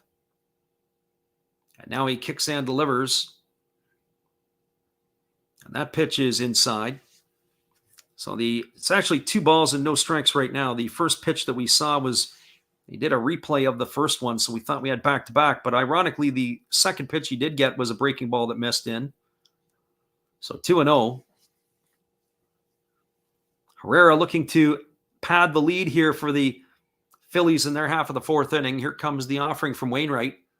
There's a breaking ball that does catch the inside corner, and the count goes to 2-1. Our friend Troy says the Diamondbacks are making it hard for them to be a fan. What they really need is some pitching.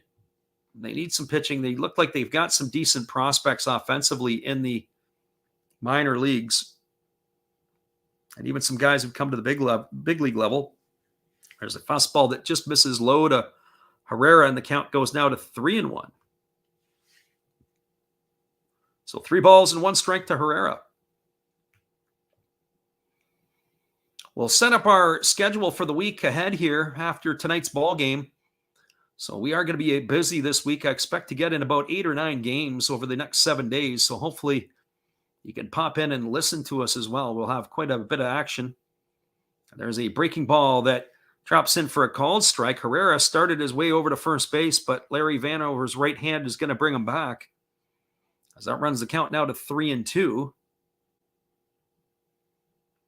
Troy says Keuchel's start wasn't exactly stellar. Yeah, Keuchel is in the beyond the twilight of his career, unfortunately for him. He had some nice years with the Houston Astros and some productive times with the Atlanta Braves as well. So here comes the 3-2 pitch. That is a fastball swung on. It is grounded over to first. It is fielded neatly by Goldschmidt.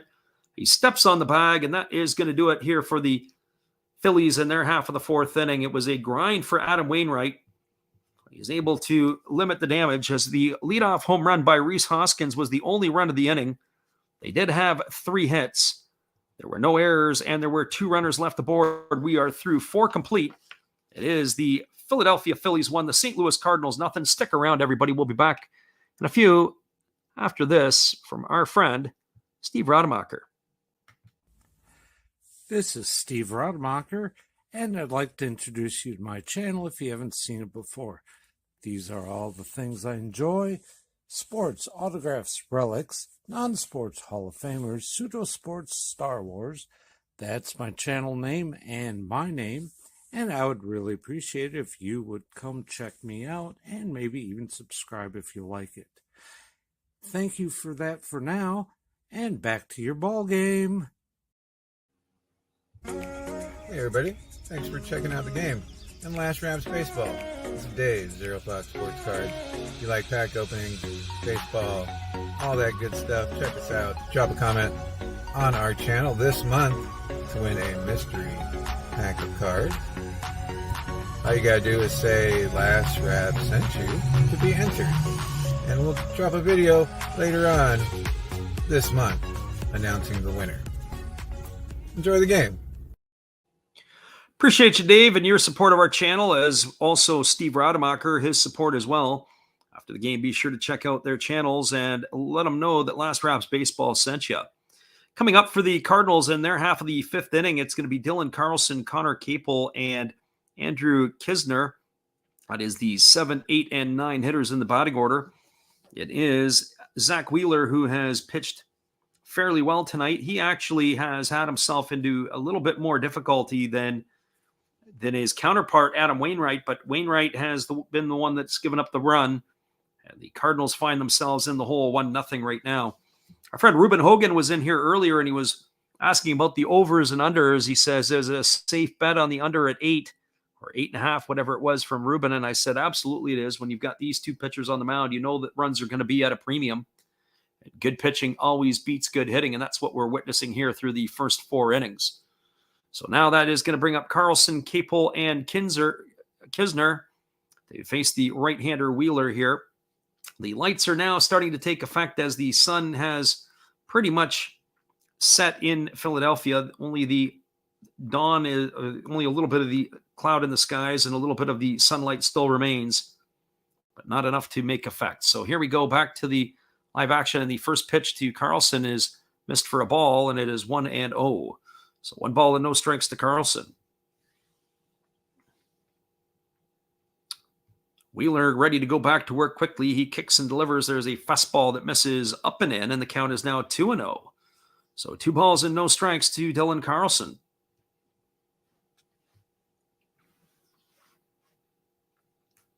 Right-hander Wheeler ready to go back into action again. He kicks and fires. There is a fastball taken for a called strike. Now the count goes to 2-1. So 2 balls and 1 strike. Wheeler goes into the motion, and he delivers a fastball at 96 that misses upstairs, and the count is now 3-1. Carlson tonight had the second hit of the ball game for the Cardinals. It was back in the second inning. He was stranded at first base. He's having himself a decent year. Here comes the 3-1 offering. It is a fastball swung on and missed. It's going to run the count now to 3-2. So 3 balls and 2 strikes to Carlson.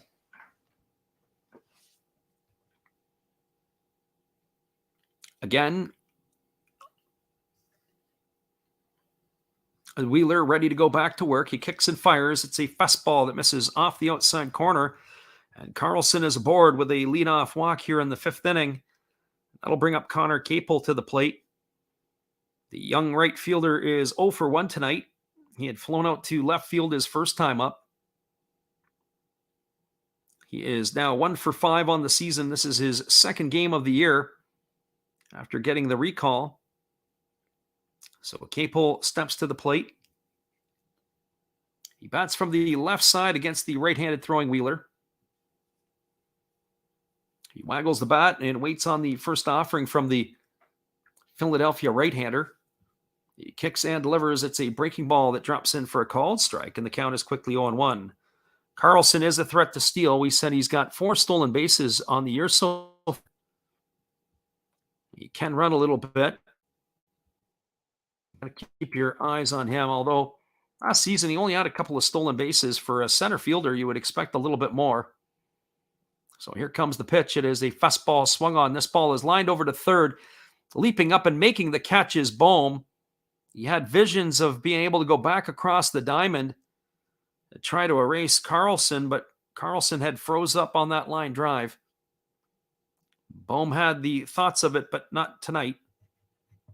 Good piece of base running there by Carlson to hold his ground. And that is going to bring up the catcher, Andrew Kisner. For Kisner, he is 0 for 1 tonight. He popped to the first baseman his first time up. He's struggled this year as he's only hitting $184. He's getting an opportunity to play regular with Yadi Molina on the disabled list. And here's the pitch. It is a breaking ball that misses down and away, and the count is 1-0 to Kisner. One thing we see in doing the Japanese League games is that they get into this type of situation, and then you can figure it was an automatic bunt to move the runner along into scoring position. Not in the North American game. It's just, I like to call it smash mouth baseball, like smash mouth football. We're just going to run as hard as we can, as fast as we can, and hope for the best. There's the fastball swung on and fouled away by Kisner, and the count goes even at 1-1. Certainly some of the fundamentals in the North American game have gone by the wayside. There isn't the emphasis on the hit and runs or the bunts like there is in other parts of the world. There's a belief of the analytics that shouldn't be the case. Here comes the 1-1 offering. There is a fastball swung on. It is tapped slowly to the right side of the infield. They're going to have to hurry, and they do. It just got past the pitcher, Wheeler. Charging hard on it was the second baseman, Munoz, who fielded the ball and threw it on the run. That's going to retire Kisner, ground out 4-3 for the second out of the inning. It is going to advance Carlson into scoring position with 2 outs. That'll bring up the top of the order, Tommy Edman. For Edman tonight, he is 1 for 2. He struck out his first time up, and then he had an infield single where he really got down the line and was able to beat out the ground ball to the shortstop, Bryson Stott, who had to dive and make a play and have to get up and try to throw him out. So Edman is coming up to bat with the runner at second base. Edman has raised his season average up to 272. The switch hitter is batting left-handed against the right-handed throwing Wheeler, and the first pitch is a fastball that swung on and fouled away. The count is quickly 0-1. It's almost the tale of 2 different pitchers here, as Wheeler kind of struggled out of the gate and has settled down more recently, whereas Wainwright was on a groove, retiring the first 7 he faced. And then he's fallen apart more recently, as he gave up a run in the last inning and had to wiggle his way out of a jam to finish it off. There is a fastball that misses down. The count is now 1-1. So Larry Vanover has something's going on here, as he's probably out of baseballs. Has to wait here and get them from the ball boys. So here we go back to the live action. 1 ball and 1 strike to Edman. Wheeler holds at the chest. And now he kicks and delivers. It's a fastball swung on. It is lined to the shortstop Stott. And that is going to do it here for the Cardinals in their half of the inning. So they had no runs in the inning. There were no hits. There were no errors. There was 1 runner left aboard. We are now moving to the bottom half of the 5th inning. It is the Philadelphia Phillies 1, the St. Louis Cardinals nothing. Stick around, everybody. We'll be back with the call in just a couple minutes. We're glad you guys could be here with us. Here is our friend Matt. Good evening, ladies and gentlemen. Namaste. Hey, I hope you guys have been enjoying the game. My name is Hollis. I've got a YouTube channel called Another Hollis Build. I love baseball cards. I open up brand new product for you guys. I open up old stuff. I do breaks. I do auctions. All kinds of stuff concerning baseball. I'm Friars faithful, Padres to the end. I also love Garbage Pail Kids and my animals. I have a ton of animals. It's like a mini petting zoo here around my house. I also love my city. San Diego, baby. I'll take you all around the city and show you what's up. If you guys dig stuff like that, cruise on over and check it out. It's Another Hollis Build. If you dig it, subscribe. I'd really appreciate to have more follow me along on the journey. Hey, either way, you guys have a wonderful day or a beautiful, beautiful evening. No matter which one it is, make sure that you make it great, my friends. Big up Last Raps Baseball. Yeah, Freddie, let's go. One love and peace. Yeah, man.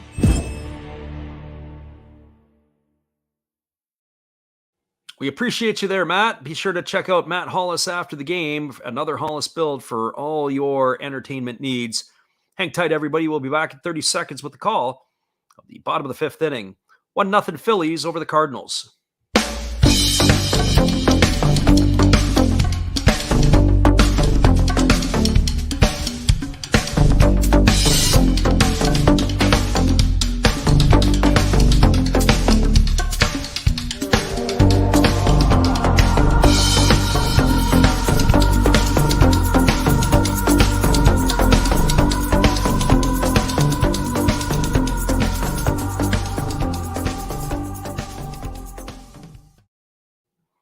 Welcome back, everybody. It is going to be the 8, 9, and 1 hitters coming to bat here for the Philadelphia Phillies in their half of the 5th inning. That means it's going to be Bryson Stott, Yairo Munoz, and Kyle Schwarber. And they're going to be facing the veteran Adam Wainwright, who's coming on for his 5th inning of work. On the first pitch to the left-handed hitting Bryson Stott is a breaking ball that is taken for a called strike, and the count is 0-1. Stott tonight is officially 0 for 0. He has 1 plate appearance, and he has drawn a walk. There is a breaking ball that misses outside. The count goes to 1-1. So 1 ball and 1 strike to Stott. Right-hander Wainwright ready to go back to work. He rocks into the motion and he kicks and delivers. It is a breaking ball swung on and missed. And the count is now 1-2. 1 ball and 2 strikes to Stott. Wainwright, the big right-hander for the Cardinals, ready to go back to work here as he gets himself a new baseball. He kicks and delivers. It is a fastball swung on. It is grounded over to second. It is fielded by Gorman. Gorman fires to first. And that is going to retire the runner on a ground out 4-3 for the first out of the inning. So Stott is erased for out number 1, and they'll bring up Yairo Munoz. For Munoz on the evening, he is 1 for 1. He had a base hit off his former teammate. As we said, Munoz was originally in 2018 and 2019, and then he went to the Red Sox organization, and now he found his way in a Phillies uniform. When you go back a long time back, he originally was a Oakland Athletic, but he never played in the big leagues with them. There was a first pitch breaking ball that drops in for a called strike, and the count is 0-1. He was actually in the deal for Stephen Piscotty, who the Cardinals shipped off to the Athletics. He was later released by the Cardinals in March of 2020 and signed with the Red Sox. There's a breaking ball that drops in for a called strike, and the count is now 0-2.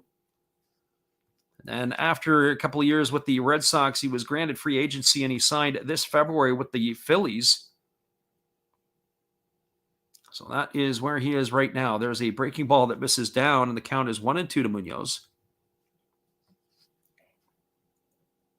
Munoz is a 27-year-old, and he's originally from the Dominican Republic. He's now got officially just over 2 years of service time in Major League Baseball. He's arbitration eligible in 2023, but he can't test the free agent market really until 2026. So 1-2 to Munoz. And I say that, and there's a fastball swung on it, is grounded softly to short, and they fire over to first base, and Munoz is gone for a ground out 6-3 for the second out of the inning, and that is going to bring up the top of the order, Kyle Schwarber. I say Munoz can't be technically a free agent status, but once he's been released, he obviously has that. Where he was after the Cardinals had let him go, and he was granted free agency by the Red Sox, tendered out a contract. So that is going to bring the top of the order up, Kyle Schwarber, and the first pitch to Schwarber is a fastball that just misses off the outside corner, and the count is 1-0. We saw some statistics the other day where they said, hey, here's the difference between the fastest pitch the pitcher's thrown and the slowest pitch. I'd like to be able to dig that up on Wainwright tonight because it's hard to tell the difference between his fastball and his off-speed stuff sometimes. There is not a huge drop-off between one and the other. There's a fastball that's taken at the knees for a called strike, and the count is 1-1. I'd also like to see after this game if Baseball Savant would have it, how many pitches that were 90 miles an hour plus for Wainwright tonight. He just doesn't have the velocity that he once did. Here's the breaking ball that drops in for a called strike, and the count is now 1-2. So 1-2 to Schwarber. Rhys Hoskins, who's accounted for the only run of the ball game, waits his turn on deck as he wants another opportunity to face the right-hander Wainwright. And now Schwarber has asked for time as he feels that Wainwright has taken far too long. They do have Schwarber played into the shift. They've got 3 infielders to the right side of the second base bag. There's a breaking ball that misses down, and the count now goes to 2-2 on Schwarber. So 2-2.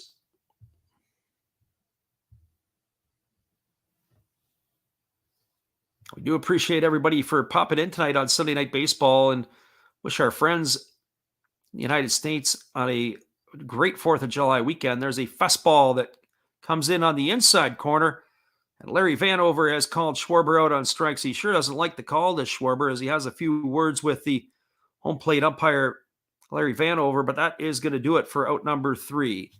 So for the Phillies in their half of the 5th inning, no runs, no hits, no errors, and nobody left the board. We are now through 5 complete innings. It is the St. Louis Cardinals trailing the Philadelphia Phillies 1-0. Stick around, everybody. We'll be back with the call in just a couple moments after this. We appreciate you all for being here. Here is our friend Steve.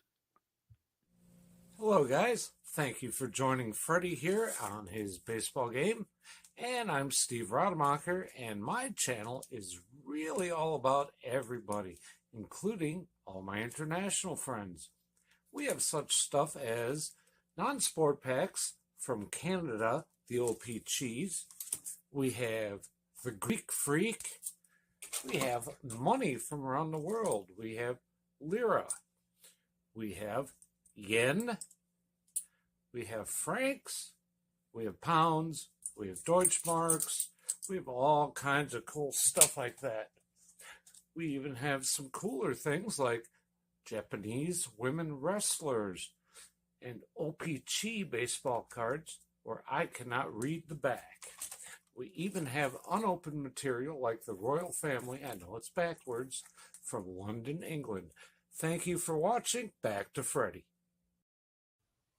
Appreciate you, Steve, and your support of the channel. And in turn, we like to support Steve Rademacher. Hang tight, everybody. We'll be back in another 45 seconds with the call after this.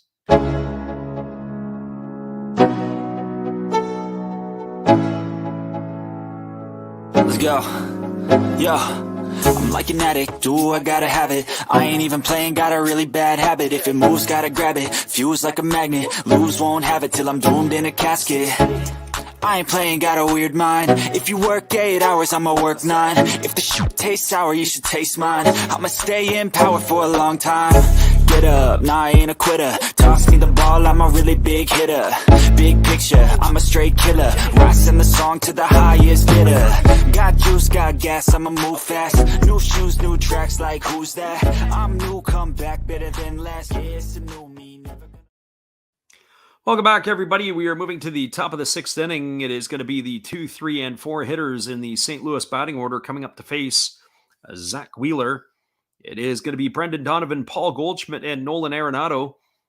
We were laughing earlier on when our friend Ruben Hogan had popped in and said he was looking to take the under on this game. 100% with these two arms on the mound. There's a fastball that misses up and into Donovan, and the count is 1-0. Donovan tonight is 1 for 2. He singled in the first inning, and he flew out to center in the third. And here's the pitch. It is a fastball that misses up and away, and the count is now 2-0 to Donovan. Donovan has raised his season average up to 299. The rookie is having an outstanding season. He has thrown his name in for the Rookie of the Year candidacy. There's a fastball swung on and fouled away. The count is 2-1. But I have to say that if I had to pick a player right now that is my odds-on favorite to win the Rookie of the Year in the National League, I really like what Spencer Strider is doing down in Atlanta. He, to me, is a cut above everybody else right now. There's a fastball that misses inside, and the count is now 3-1. So 3 balls and 1 strike to Donovan. I know that Philly fans who are in the same division probably wouldn't want to hear that. But definitely, in my opinion, I think Strider has just taken his game to another level. There's a fastball that swung on and fouled away, and the count remains at 3-2. There were other horses in the race for the National League Rookie of the Year, or other candidates that you could talk about. At the beginning of the year, Hunter Green would have been one of those candidates. But as far as I'm concerned, the right-hander for the Reds has really had his struggles. I mean, he's got a great 100-plus mile-an-hour fastball, and there's a fastball for Wheeler that is swung on and missed, and Donovan is down on strikes for the first out of the inning. So 1 up and 1 away, and that's going to bring up the first baseman, Paul Goldschmidt. So looking at other rookies around the National League that maybe could be in consideration for the Rookie of the Year award. Other players that you have to kind of kick around. There's a late horse into the race as well. Another Brave of all things. There's a fastball delivered to Goldschmidt, taken for a called strike, and the count is 0-1, is Michael Harris. He has come in and played very well in his first 100 and some odd at-bats. And here's the 0-1 pitch. It is a breaking ball that catches the bottom of the strike zone, and the count is now 0-2 to Goldschmidt. So those 2 players for the Braves definitely would have to be in contention. And here's the pitch. It is a fastball that misses upstairs. The hitter Goldschmidt checks his swing, but he was able to hold on. A couple of other players. Obviously, the Cardinals boast Juan Yepes here, who's himself 10 homers. There's a fastball that is swung on. This ball is lifted into shallow right field. Moving back on it is the second baseman, but coming in is Nick Castellanos, who calls off the second baseman, Munoz. He's going to make the catch. And that is going to retire Goldschmidt for the second out of the inning, and that'll bring up the third baseman, Nolan Arenado. Other players that you'd have to think about, Christopher Morel of the Cubs has had a decent run as of late. He's throwing his name in there. Nolan Gorman, again, 2 for the Cardinals, has been pretty good. There were other players like the Diamondbacks, Alec Thomas. Seiya Suzuki of the Cubs got off to a great start. There's a first pitch breaking ball delivered to Nolan Arenado that drops in for a called strike, and the count is 0-1. Other players like the Pirates, Jack Sawinski, he's really shown some pop, as has O'Neill Cruz. There's a fastball that misses upstairs, and the count is now 1-1. So 1 ball and 1 strike.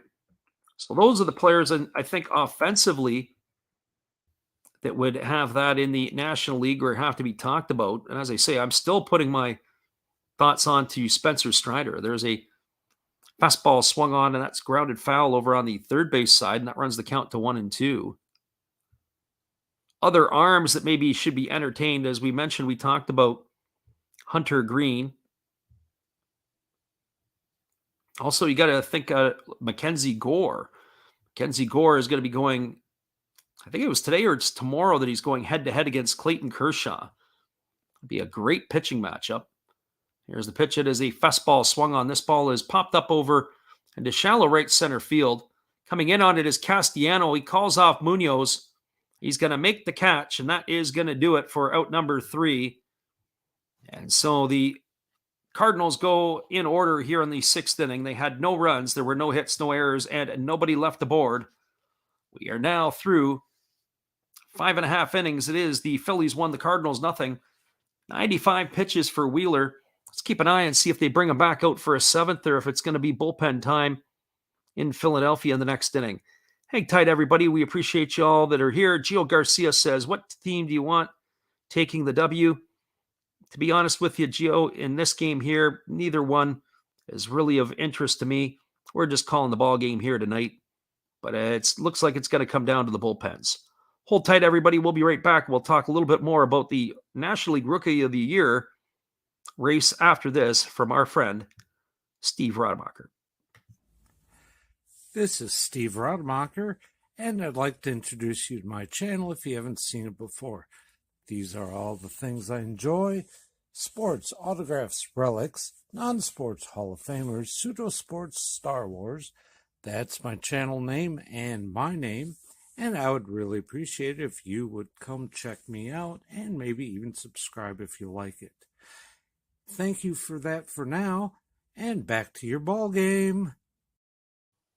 Hey everybody, thanks for checking out the game and Last Raps Baseball. This is Dave's Zero Thought Sports Cards. If you like pack openings, baseball, all that good stuff, check us out. Drop a comment on our channel this month to win a mystery pack of cards. All you gotta do is say Last Rap sent you to be entered.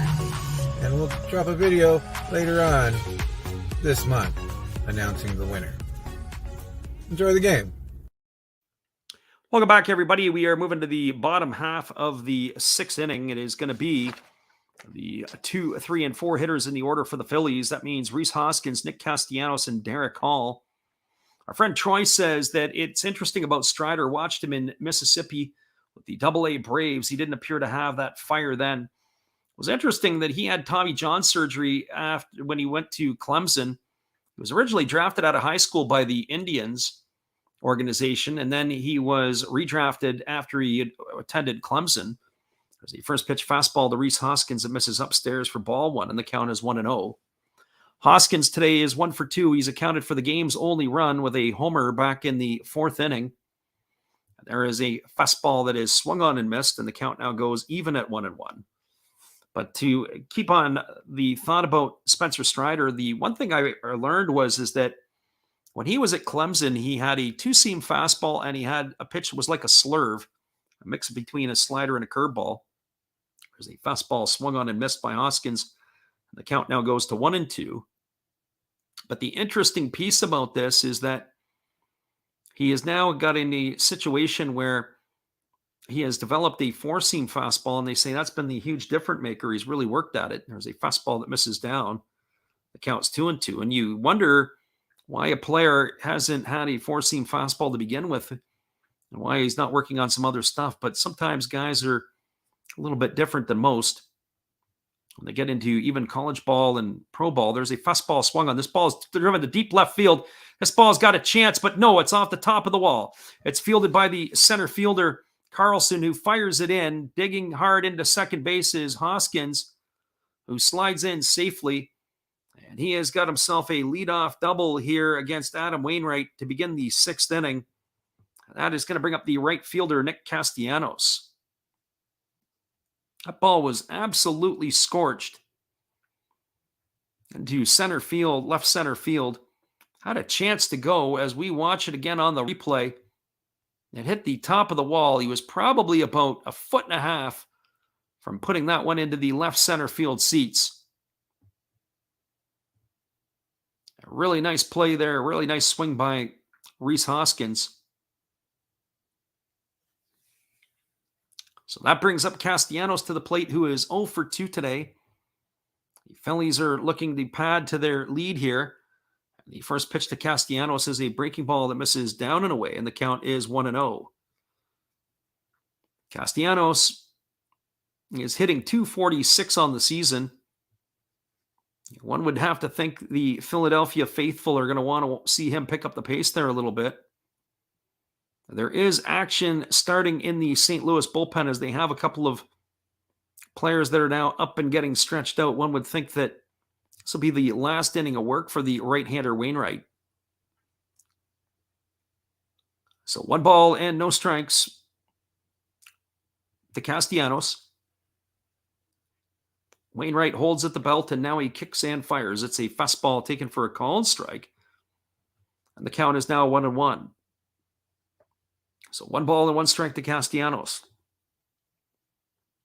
One thing I'd like to see from Castellanos here is, even if he gets out, is he going to have a productive at bat? Is he going to be able to move the runners along here, or the runner from second to third? Here comes the 1-1 offering. There's the breaking ball swung on. This ball is lifted into left center field. It's going to get down in front of Donovan. He picks it up. Here comes the throw to the plate. It is well offline. That ball is going to get all the way to the backstop. And moving into second base is going to be Castellanos on the throw. And that is going to be a single and an RBI. He'll advance to second on the throw from Donovan. And the Phillies have taken a 2-0 lead here in the 6th inning. That is going to bring up the designated hitter, Derek Hall.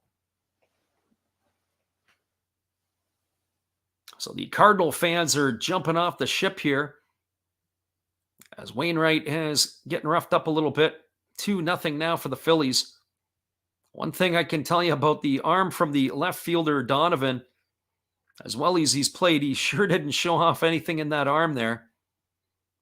He threw that ball and it drifted right up the third baseline. It was almost halfway up the line. The catcher, Kisner, had to make his way up, and the ball scooted by him all the way to the third base dugout. So that is going to keep it. It's actually Castellanos on the play. We thought he ended up going to second base on it. He ended up holding. It wasn't a very good read by Castellanos. So he is the runner at first base. Had him moving up to second base. That ball, that's got to be a better read by the base runner to do that. I was talking to one of my players the other day who was in New York City, and I was talking to him a little bit, and his dad, one of the current kids that we're coaching, he's gone to Columbia University in one of the Ivy League schools, went to one of their showcases, and he was talking about, he played in one of their inter-squad games, and he was able to take an extra base. There's a first pitch fastball delivered to Derek Hall. It swung on and fouled away, and the count is 0-1. And he said that was able to take an extra base on a fielding mishap by an outfielder. They were really happy to see that he was aggressive on the base paths, the way he was running the bases. There's a breaking ball that misses down, and the count is now 0-2. So no balls and 2 strikes.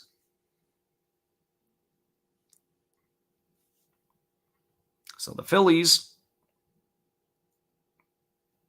have a 2-0 lead here in the bottom of the 6th, and they're looking for more. Here's the 0-2 to Hall. It is a breaking ball that misses down. They check over with the third base umpire, but Sean Barber says he didn't go. It's going to run the count now to 1-2 to Derek Hall.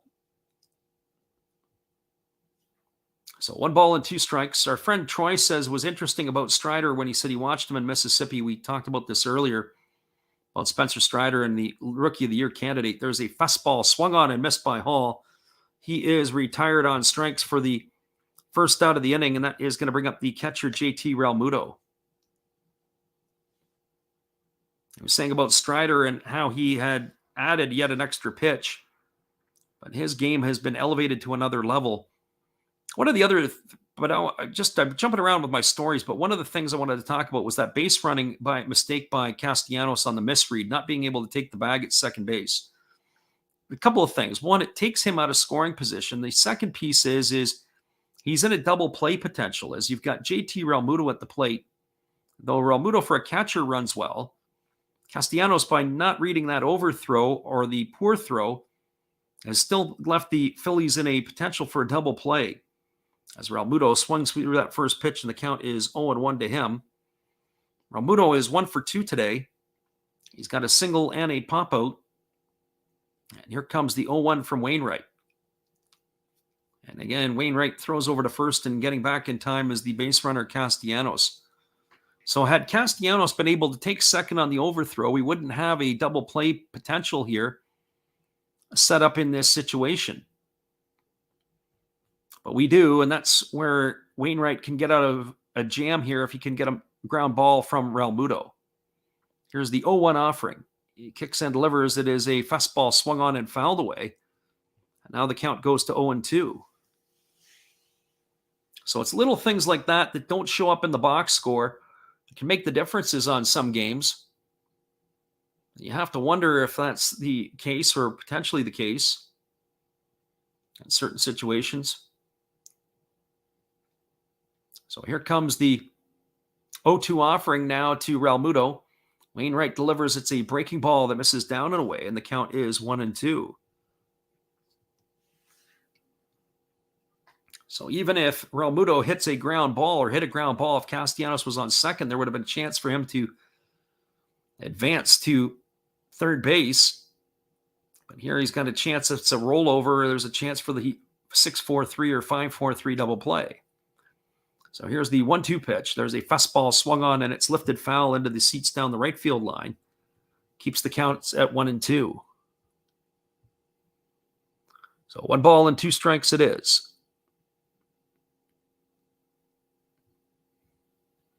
There's action in the St. Louis bullpen as they have a left-hander up and throwing. That is Naughton, who is getting himself loose. There's a fastball that misses down and in, and the count now goes to 2-2 on Realmuto. 97 pitches in the ballgame right now for Wainwright. And it is approaching not probably, but this is going to be his last inning, you would think, of work. It might even be his last hitter. There's a fastball that is swung on. This ball is belted to deep left field, and this ball is gone. A home run for JT Realmuto. A 2-run shot, and that is going to put the Phillies up 4-0 here in the 6th inning. Might have been one pitch too many for Adam Wainwright, and Realmuto turns on that one and deposits it into the left field seats. And they're not showing brotherly love here as hosts. They are putting it to the Cardinals now with a 2-run homer by JT Realmuto. That is going to extend the lead to 4-0. So for the Philly fans that are listening in, they are doing their fist pumps for the Cardinals who've tuned in to listen. They might be heading for an extra can or two of Busch beer. As this spread here, maybe a little bit more to come back from. Our friend Ruben Hogan was asking if that 8-run under was a good thing. Well, it is a good thing, but once we turn it over to the bullpens, that's where it starts to get a little bit dicey. So a 2-run homer by JT Realmuto has put the Phillies up 4-0, and the first pitch delivered to Alec Bohm is a fastball swung on and fouled away. The count is 0-1. And here comes the pitch. It is a fastball swung on and fouled away again, and the count is now 0-2 to Bohm. That last pitch, actually, to Real Muto was a knuckle curve. It didn't knuckle and didn't curve. It was ended up just turned around and deposited into the seats. So here comes the 0-2 offering now to Alec Bohm, as Wainwright rubs up a new baseball.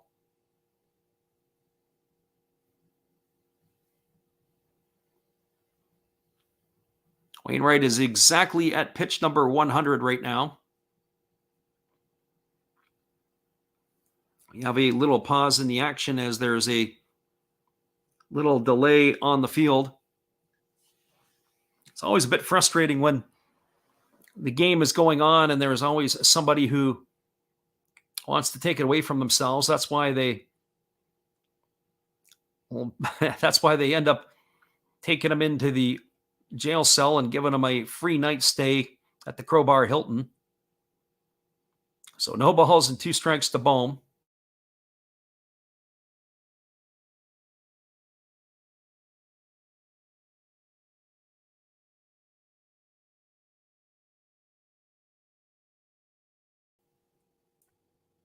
There's a delay in the action, and of course for the pitcher Wainwright,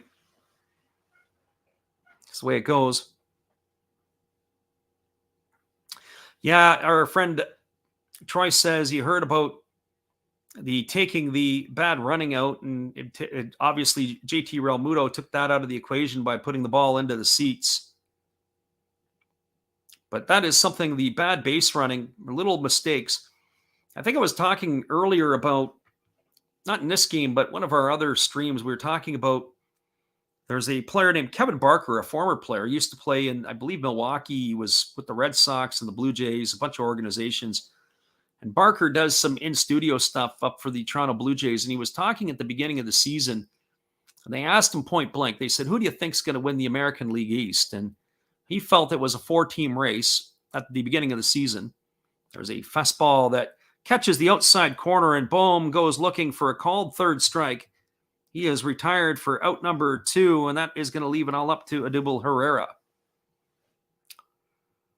I was saying about Alec Bohm, or at least, sorry, I was saying about Kevin Barker. Barker was saying that he felt that the difference for the teams in the American League East would be the things that don't show up in the box score. Somebody overthrowing a cut, missing a relay, something like that will allow a team to be able to win. It doesn't necessarily show up as an error. It'll be a base running error. Maybe it's a blown bunt coverage. But those things are not necessarily things that show up in the daily box score. And there's a first pitch changeup swung on and missed, and the count is 0-1 to Herrera. So in his mind, that's why he kind of favored Tampa Bay to be the top team coming out of the East, because he felt that they did all the little things fundamentally really well. And there's a breaking ball swung on. This ball is hit through the 4-hole into right field past a diving Goldschmidt. And Herrera has got his first hit of the evening.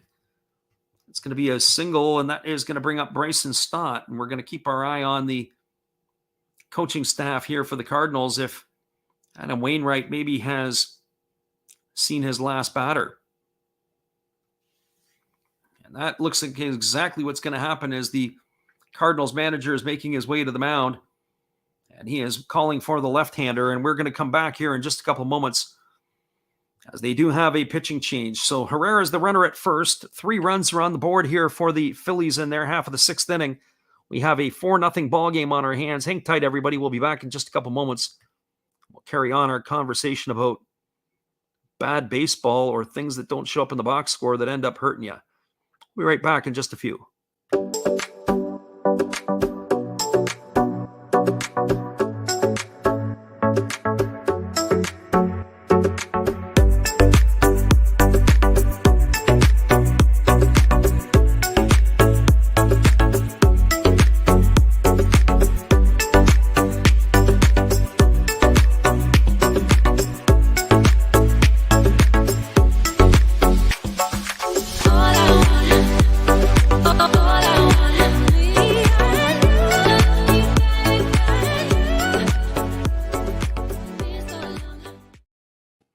Welcome back, everybody. We have a pitching change coming up here for the St. Louis Cardinals as Adam Wainwright's night is done. It is a 4-0 lead for the Phillies. We're in the bottom of the 6th inning. Stay tuned, everybody. We'll be back in about 60 seconds. We'll get you updated here in just a moment. Here's our friend Steve. Hello, guys. Thank you for joining Freddie here on his baseball game. And I'm Steve Rademacher, and my channel is really all about everybody, including all my international friends. We have such stuff as non-sport packs from Canada, the OP Cheese. We have the Greek Freak. We have money from around the world. We have lira. We have yen. We have francs. We have pounds. We have Deutschmarks. We have all kinds of cool stuff like that. We even have some cooler things like Japanese women wrestlers and OP-Chi baseball cards where I cannot read the back. We even have unopened material like the royal family, I know it's backwards, from London, England. Thank you for watching. Back to Freddie. Thanks again there, Steve. We appreciate you and your support of our channel, and in turn, we support Steve Rademacher. There is a left-hander coming into the ballgame. It is Packy Naughton coming in for the Cardinals. This is going to be his 13th appearance of the year. He has 3 starts under his belt.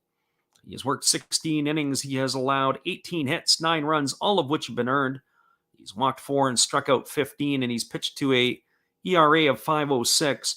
This is his second year in the big leagues. Last year, he had pitched with the Los Angeles Angels, and he was acquired off of waivers by the Cardinals in March of 2022, late in spring training.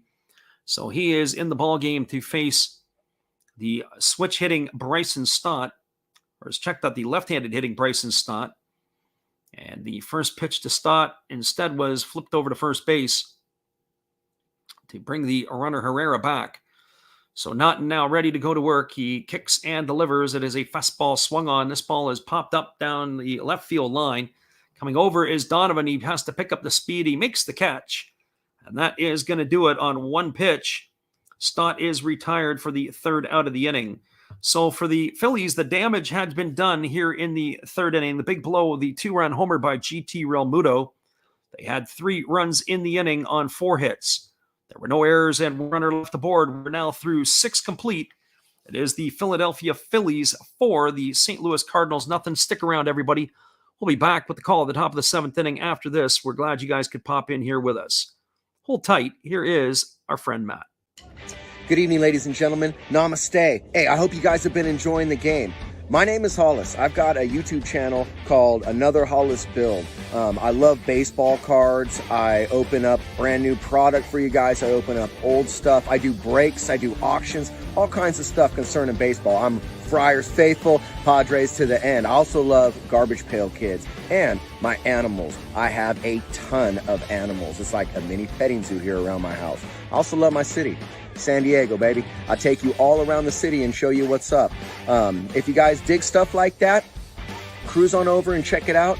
It's Another Hollis Build. If you dig it, subscribe. I'd really appreciate to have more follow me along on the journey. Hey, either way, you guys have a wonderful day or a beautiful, beautiful evening. No matter which one it is, make sure that you make it great, my friends.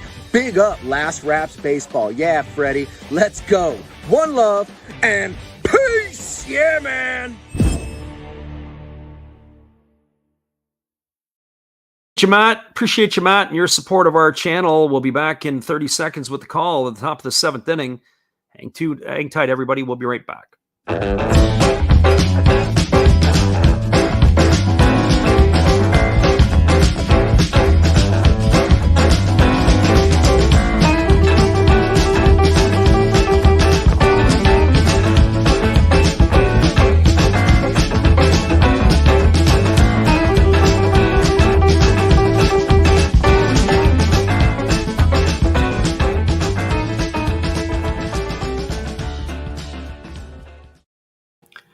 Welcome back, everybody. We are moving to the top half of the 7th inning. It is going to be Nolan Gorman, Juan Yepes, and Dylan Carlson to come to bat.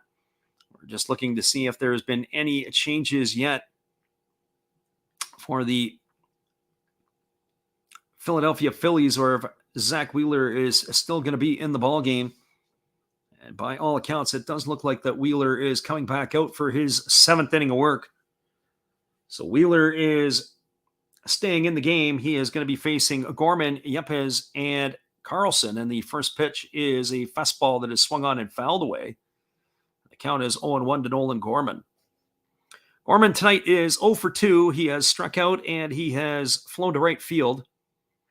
He's waiting on the offering from the right-hander Wheeler, who kicks and delivers. It is a fastball swung on. It is belted foul down the right field line.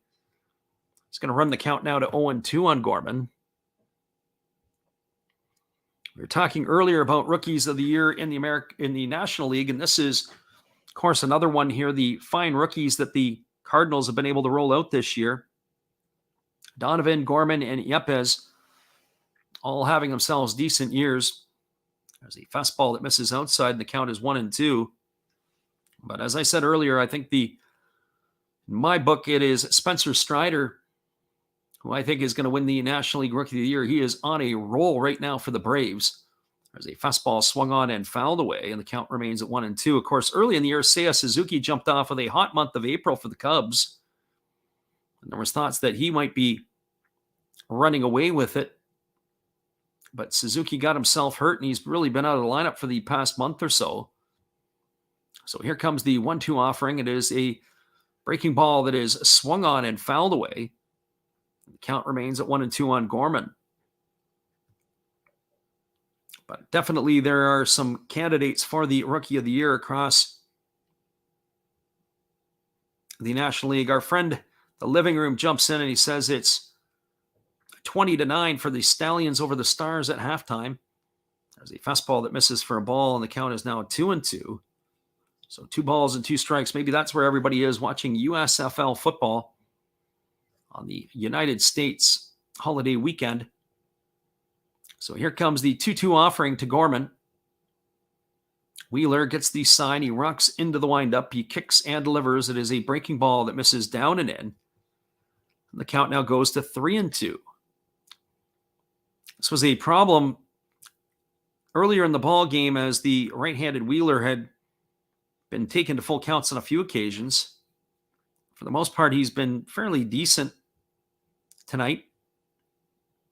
This is the 6th time that a batter has gone full to Wheeler. Here's the pitch. It is a fastball that's taken for a called 3rd strike. Gorman was throwing his bat away as if it was ball 4, but Larry Vanover brings him back with the right hand. And Gorman is gone for out number 1 here in the 7th inning. And that is going to bring up the designated hitter, Juan Yepes.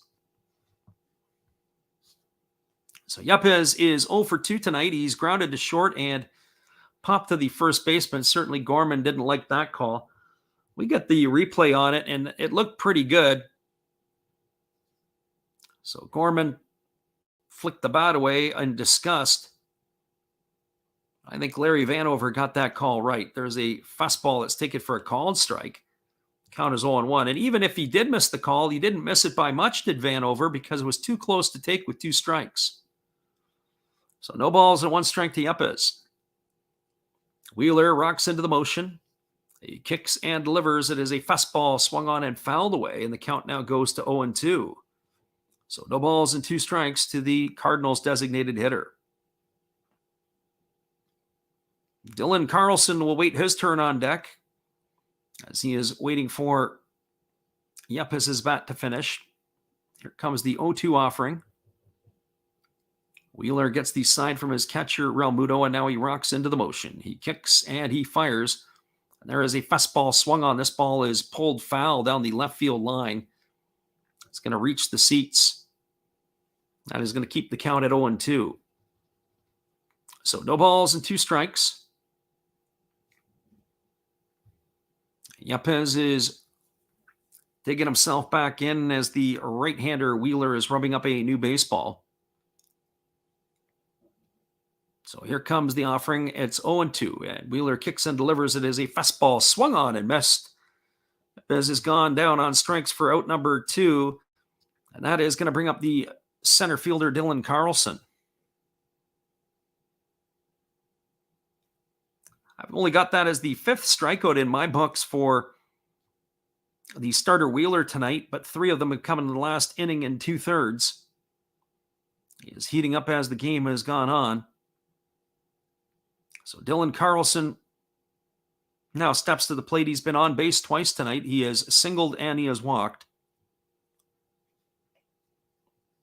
Wheeler rocks into the motion, and now he kicks and delivers. It's a fastball swung on. This ball is lifted into left center field. Moving in on it is Herrera. The wind is taking it for a ride. He makes the catch, and that is going to do it. The Cardinals go quietly here in the 7th inning. There were no runs, no hits, no errors, and nobody left aboard. Wheeler is now through 7 shutout innings. It is the Phillies 4, the Cardinals nothing. Stick around, everybody. We'll be back in just a couple minutes. But the call of the bottom of the 7th inning. We're glad you guys could be with us here tonight for some Sunday night baseball.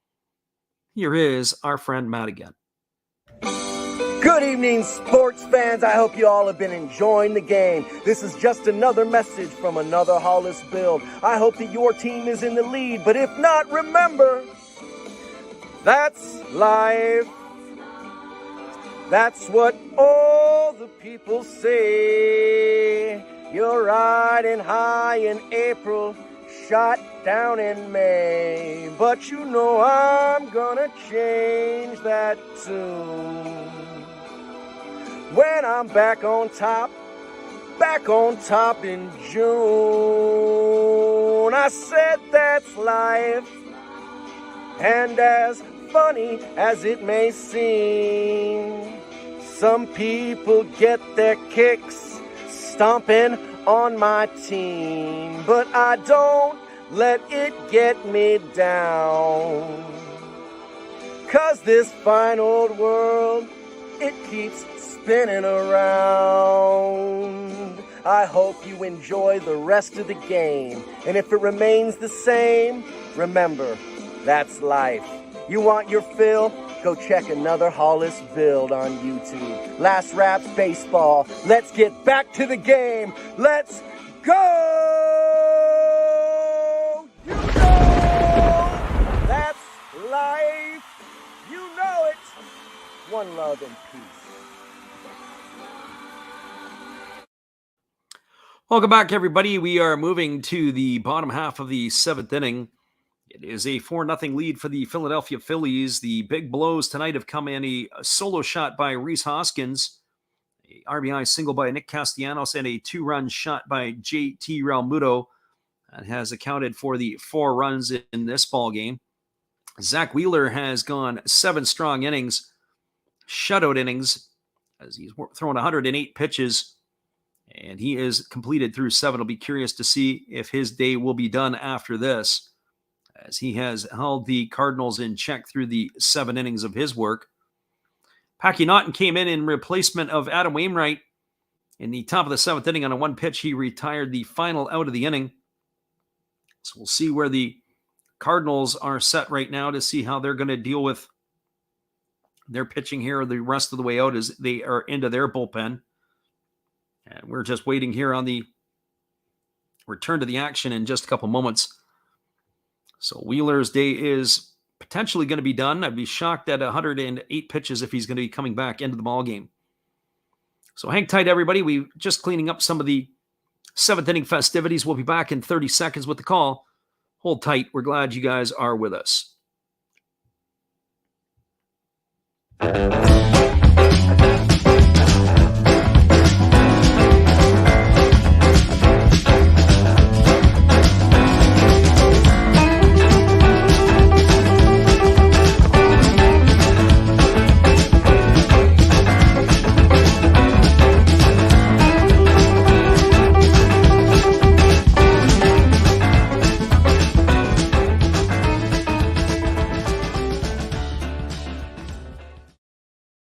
With the 4th of July weekend on our hands, it's a little bit extended 7th inning stretch, but they're ready to get this one back underway.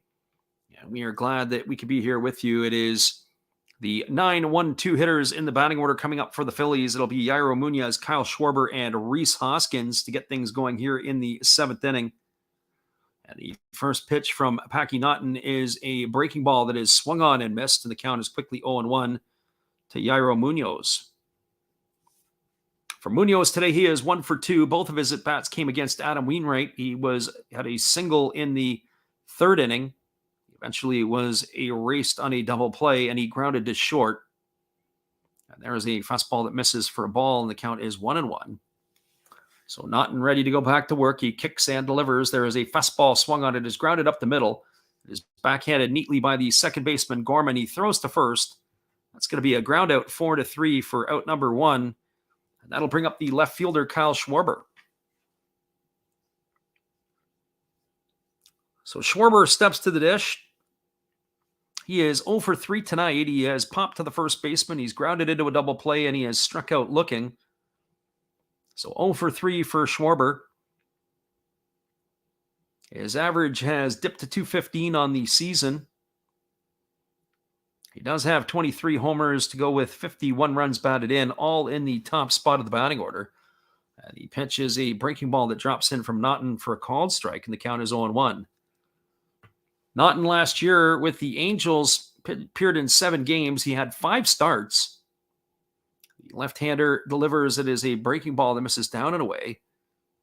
The count is now 1-1 strike to Schwarber. Interesting that the Phillies find Schwarber to be a fit for them. To me, is a bit of a head-scratcher signing. Their defense in the outfield is fairly suspect with Castellanos in right and Schwarber in left. There's a breaking ball that misses down, and the count is now 2-1.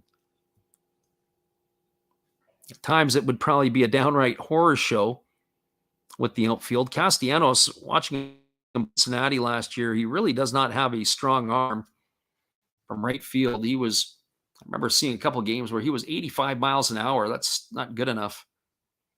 There's a fastball that misses down, and the count now goes to 3-1 on Schwarber. You don't want to be giving free passes out here. You've got to be able to throw strikes to the hitters, can earn their way on. And here's the 3-1. It's a fastball swung on and fouled away. The count now is 3 balls and 2 strikes to Schwarber. Naughton has got to make sure that he is feeding strikes here, not putting runners on base for the Phillies, as they've got the meat of the order coming up here after Schwarber. Here comes the 3-2 pitch. Naughton rocks into the motion. He kicks and delivers. It's a fastball swung on. It is grounded to the right side of the infield. It is past Goldschmidt, fielded by the second baseman, Gorman, who throws it to Naughton covering first. A nice play by the Cardinals. That's not quite how it was designed. Goldschmidt dove to his right. Ball got past him, but they were in the shift, so Gorman was out there. It's going to go down as a ground out 4-1.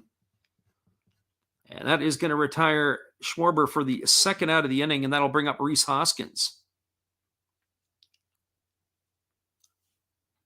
For Hoskins on the ball game, he is 2 for 3. He has scored 2 of the 4 runs tonight. He's got a home run, a double, and he has struck out looking. As we watch the play by Naughton on the replay, what a great play. But that is going to do it for him. We are going to have a pitching change as the Cardinals are going to the bullpen. Naughton has come in and did his job. He retired all 3 batters that he faced. We have 2 outs here in the 7th inning. Stick around, everybody. We'll be back in just a couple moments. The call of the 7th inning here with 2 away. Here is our friend Steve. Hello, kids. Steve coming at you. It's Steve Rademacher. And if you like interesting stuff, if you like to laugh a little bit, and if you enjoy collecting, this channel's for you. If you like non-sport cards, we have them. You like pseudo-sport cards, we open them. Even if you like entire boxes of completely pointless stuff or other sports, we have everything here. I drop a different video every day, and there's always a theme to it, from No Filter Friday to Saturday morning cartoons, even Sunday shoutouts. Once in a while, we'll get a little froggy and show Money Money Monday, where I showcase a bunch of my currency. We have Legos, we have Star Wars, we have a good time.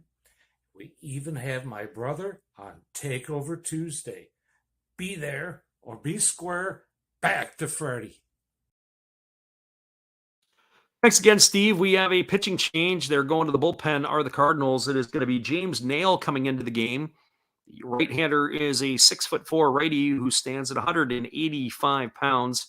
The 29-year-old made his major league debut on June 27th. It is his second appearance for the Cardinals. He has worked one inning. He's allowed one hit, and everything else was zeros across the board. So this is the second game of his big league career, and he's going to be entrusted to have to face Rhys Hoskins here in the bottom of the seventh inning with two away. So Nail into the ball game. We are going to be seeing some more arms, we would think, coming up, as the Phillies will probably have to dip into their bullpen, as we believe that Zach Wheeler's day should be done. So here we go. Here comes the first offering that's coming up to Rhys Hoskins as Nail has completed his warm-up tosses. He gets the sign from his catcher, Kisner. He holds at the chest, and now he kicks and delivers. It's a fastball swung on. This ball is belted to left field. Coming in on it is the left fielder, Donovan. He makes the catch, and with one pitch, Hoskins is gone here in the seventh inning, and that will retire the side. So for the Phillies in their half of the seventh inning, they go quietly. There was no runs, no hits, no errors, and nobody left the board. We are now through 7 complete. It is the Philadelphia Phillies 4, the St. Louis Cardinals nothing. Stick around, everybody. We'll be back with the call in just a couple minutes. We're glad you guys could be with us. Here is our friend Steve again. This is Steve Rademacher, and I'd like to introduce you to my channel if you haven't seen it before. These are all the things I enjoy: sports, autographs, relics, non-sports Hall of Famers, pseudo-sports, Star Wars. That's my channel name and my name, and I would really appreciate it if you would come check me out and maybe even subscribe if you like it. Thank you for that for now, and back to your ball game.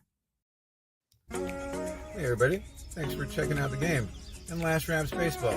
This is Dave's Zero Thought Sports Cards. If you like pack openings, baseball, all that good stuff, check us out. Drop a comment on our channel this month to win a mystery pack of cards. All you gotta do is say Last Rap sent you to be entered. And we'll drop a video later on this month announcing the winner. Enjoy the game. Appreciate you, Dave, and the support of our channel, and in turn, we like to support Dave at Zero Fox Sports. Come on back in 30 seconds, everybody. We'll be back with the call at the top of the 8th inning. 4-0 for the Phillies. Hold tight.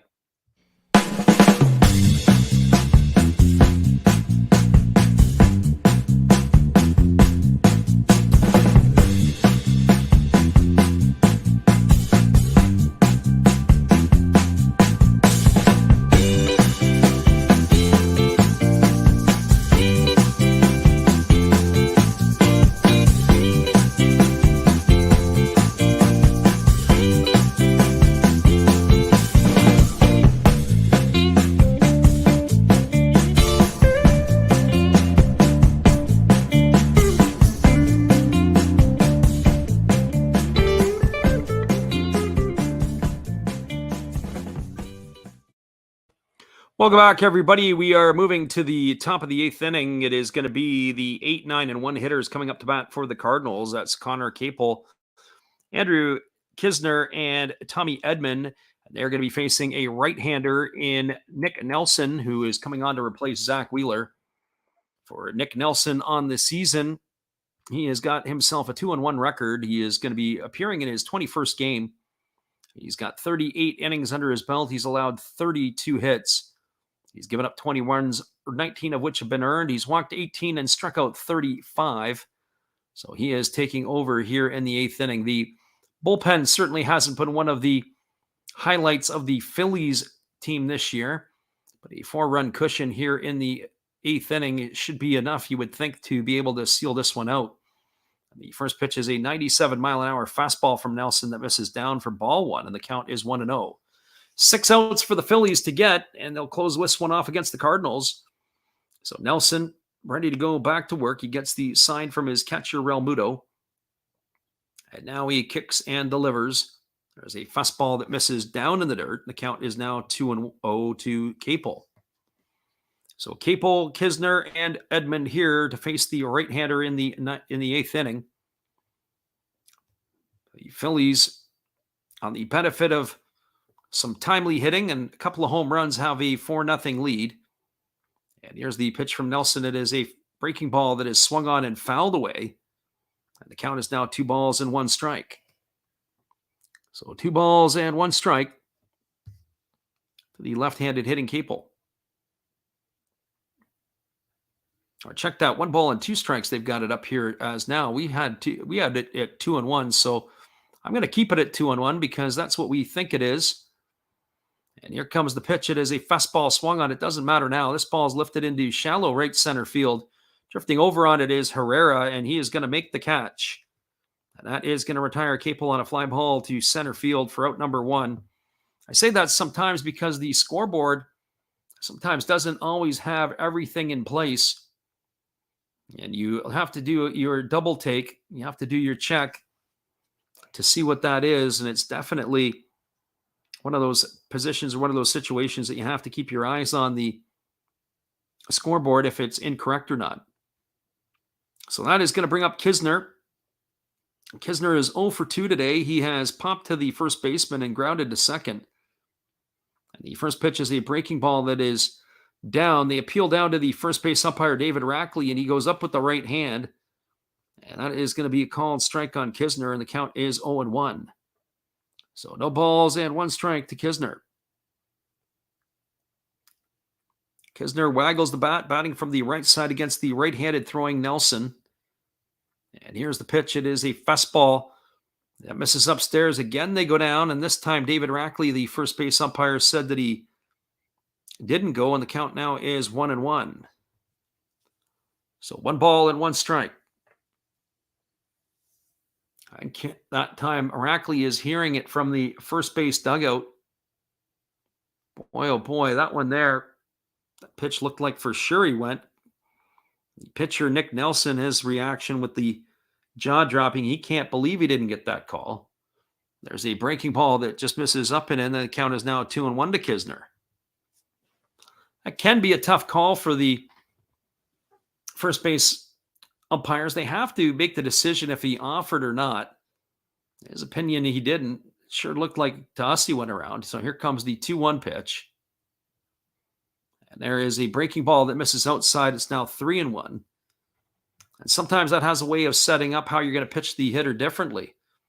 But certainly Nelson doesn't want to walk the 9-hole hitter. He's hitting in the 9 spot for a reason. He's not that good.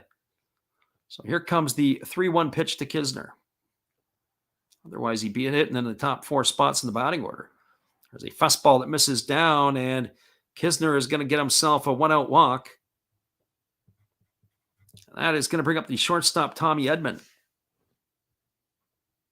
For Edman, he is 1 for 3 today. He singled in the 3rd inning.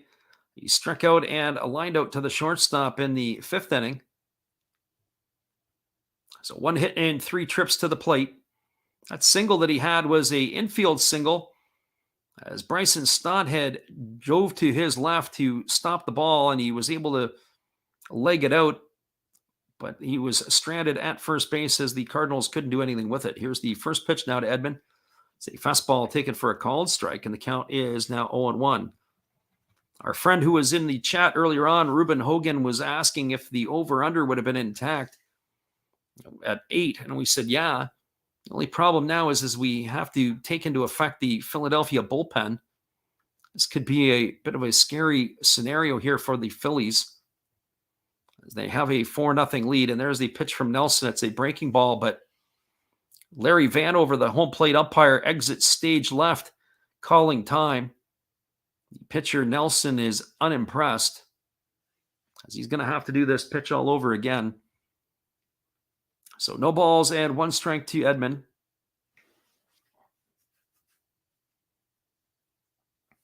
The Philadelphia fans are letting Vanover know that they were not happy with that late call. There's a breaking ball swung on it. It's grounded over to first.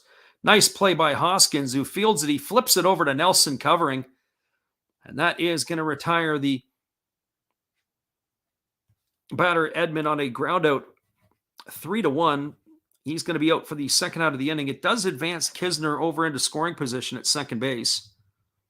And that'll bring up the left fielder, Brendan Donovan. Really nice play by Hoskins. He had to dive to his right. He stops the ball, and he gives a good flip to Nelson, who's over at the bag covering, to be able to retire Edman for out number 2, and that'll leave it all up to Brandon Donovan. So Donovan steps out at the plate. He waggles the bat from the left side, and here's the first offering from Nelson. It's at 97 for a called strike, and the count is quickly 0-1. So no balls and 1 strike to Brendan Donovan.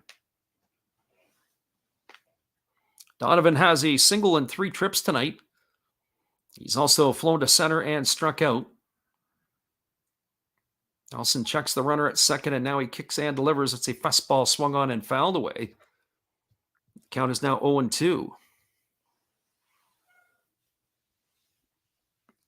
So no balls and 2 strikes to Brendan Donovan. Paul Goldschmidt is waiting his turn on deck should Donovan be able to keep the inning alive. Here comes the 0-2 offering. And there is a fastball that comes in back doors and is able to retire Donovan, looking on strikes for out number 3. That was a great 2-seam fastball by Nelson. And that is going to retire the side here for the Cardinals in their half of the 8th inning. They had no runs. There was 1 hit. There were no errors and 1 runner left aboard. We are now through 7.5. It is the Phillies 4, the Cardinals nothing. Stick around, everybody. We'll be back in just a couple minutes. We'll be back with the bottom of the 8th inning. We're glad you guys could be here with us tonight. Here is another one of our Did You Knows. Did you know?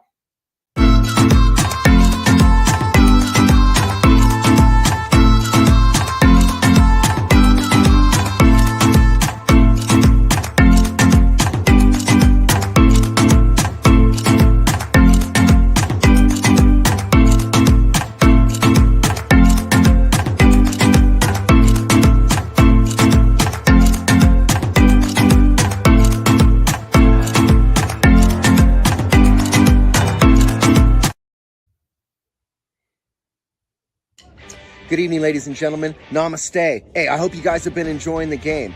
My name is Hollis. I've got a YouTube channel called Another Hollis Build. I love baseball cards. I open up brand new product for you guys. I open up old stuff. I do breaks. I do auctions. All kinds of stuff concerning baseball. I'm Friars faithful, Padres to the end. I also love Garbage Pail Kids and my animals. I have a ton of animals. It's like a mini petting zoo here around my house. I also love my city. San Diego, baby. I take you all around the city and show you what's up. If you guys dig stuff like that, cruise on over and check it out. It's Another Hollis Build. If you dig it, subscribe. I'd really appreciate to have more follow me along on the journey. Hey, either way, you guys have a wonderful day or a beautiful, beautiful evening. No matter which one it is, make sure that you make it great, my friends. Big up Last Raps Baseball. Yeah, Freddie, let's go. One love and peace. Yeah, man.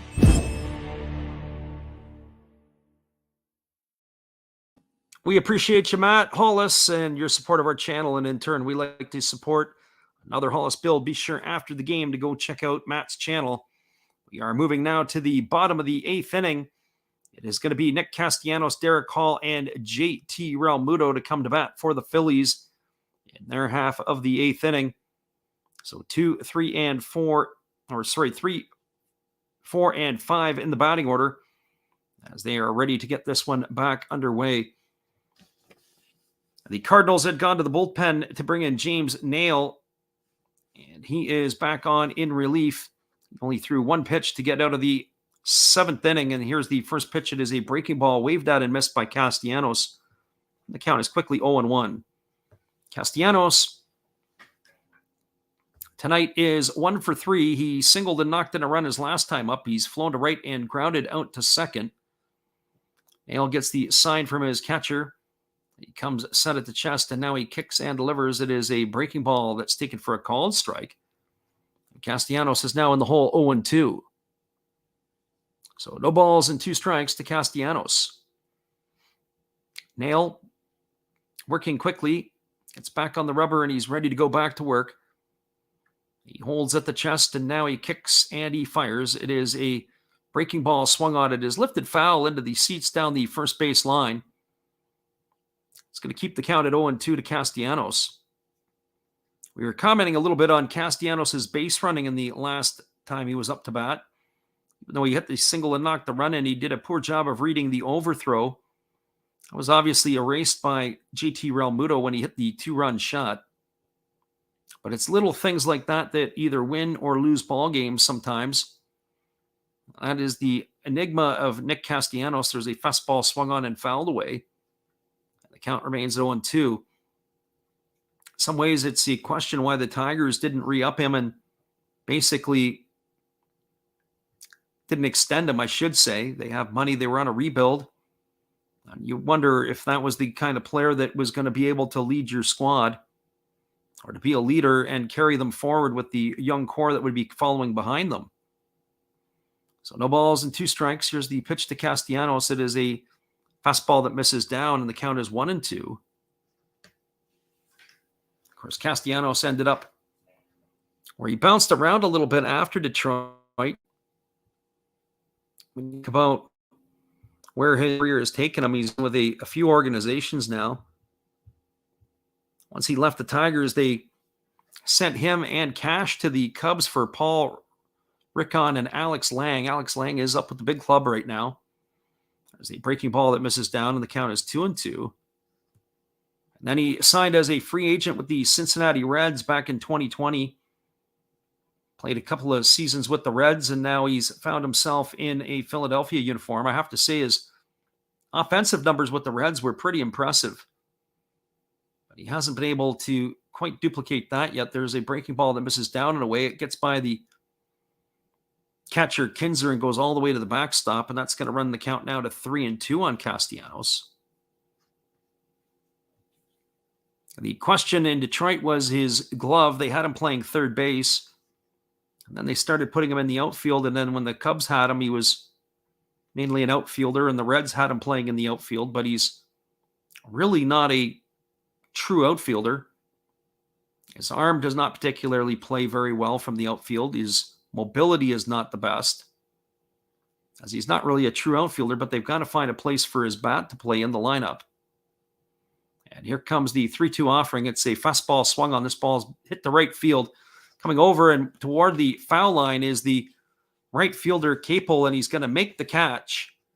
And that is going to retire Castellanos for the first out of the inning. A nice play by the right fielder. He had to really battle the wind. The wind was pulling it in as it was moving it toward the line. He was able to run that down and make the catch for the first out of the inning, and that is going to bring up the designated hitter, Derek Hall. For Hall on the evening, he is 0 for 3. He has struck out twice, once looking and once swinging. He's also grounded to short, and he swings at the first pitch he sees. It's a fastball that is swung on. It is hit into left field. He breaks his bat on the swing as well, but he's got himself a single. That is the first time that Hall has reached the base without the benefit of it being a home run. And you could see on the replay, the bat basically sawed itself in half. He got it off the end of the bat and he looped it into left field for a hit. That is a base hit for Hall. That's his first hit that he's had that's not been a home run this year. The first 3 hits of his big league career all were buried into the stands. So he is aboard as the runner at first, and this brings up JT Realmuto. Realmuto, a right-handed stick, bats from the right side against the right-handed throwing Nail. And he kicks and delivers. There's a fastball taken for a called strike. The count is quickly 0-1 to Realmuto. Realmuto tonight is 2 for 3. He's got the 2-run homer his last time up. He's singled and he has popped to second.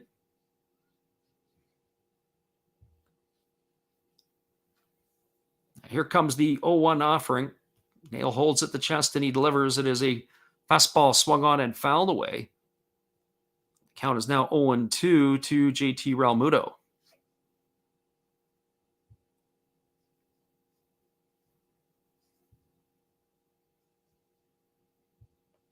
So Realmuto gets himself set back in the box. Waiting on the offering from Nail. Nail checks the runner Hall at first, who establishes his lead. And here comes the pitch. And it is a fastball that misses outside, and the count is now 1-2. So 1 ball and 2 strikes to Realmuto. Phillies are holding onto a 4-run lead here, and they're looking to add for more. Pitcher Nail is hoping to keep them at bay. Here comes the 1-2 offering. It is a breaking ball swung on. It is pop foul behind home plate. Keeps the count at 1 ball and 2 strikes.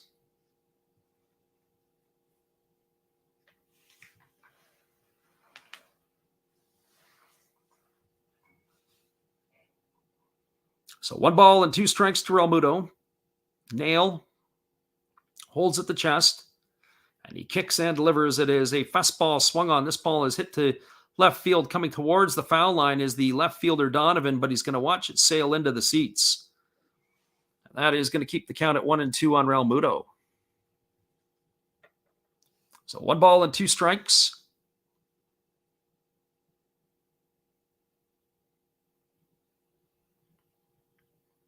And Realmuto is going to get himself dug in and waiting on the offering from the right-hander Nail. I'm sure you could come up with some good nicknames for Nail, like he wants to nail this one into the coffin. And there's a fastball swung on. It's grounded to short. Over to second for 1, and Gorman has dropped the ball. That ball has reached into right field. Hall is going to slide into third, and it is going to go down as an error. I would think that's got to be an error on the second baseman. That should have been an automatic out. The ball was a little bit high, and then Gorman just stopped. And Derek Hall's able to get up and take third base as the ball has been retrieved by the right fielder Capel. A tailor-made double play. As Edmund fielded the ball, it was a little side sling over to second, and Gorman hit him right in the glove, and the ball ended up in right field. The play is still going on. Gorman was looking around like didn't know where it was or what had happened. And the next thing you know is that ball ends up in right field, and Capel was retrieving it. So that is going to be an error. We're waiting on the scoring decision of it, but it's got to be, I would think, an error by the second baseman. Hit him right in the glove. So that's going to put runners on the corners, and that's exactly what it is. E4 with a capital E. It's going to put Hall all the way around over to third base. That is going to bring up Alec Boehm to the plate. We do have a pinch runner in Matt Vierling, and we have a conference on the mound. So Vierling is the runner at third. This is an opportunity for the Phillies to pad their lead. They've probably wanted to talk about a first and third situation as well. How they're going to handle this one here. The Phillies would probably like to get an extra run on the board, but that is certainly not the Gold Glove level of play that we're used to seeing from the St. Louis Cardinals. So here comes the first offering to Boehm. It's a fastball swung on and fouled away. The count is quickly 0-1 to Boehm.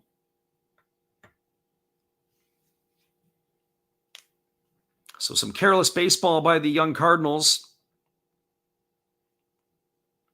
have got themselves in trouble. Runner at first is Realmuto. The runner at third is now Vierling. And Alec Boehm is at the plate with an 0-1 count.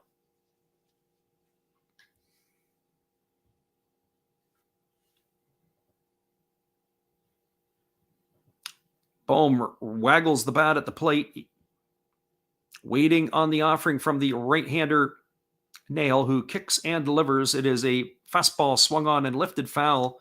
It's going to reach the seats over on the first base side, and that's going to keep the count at 0-2. So no balls and 2 strikes.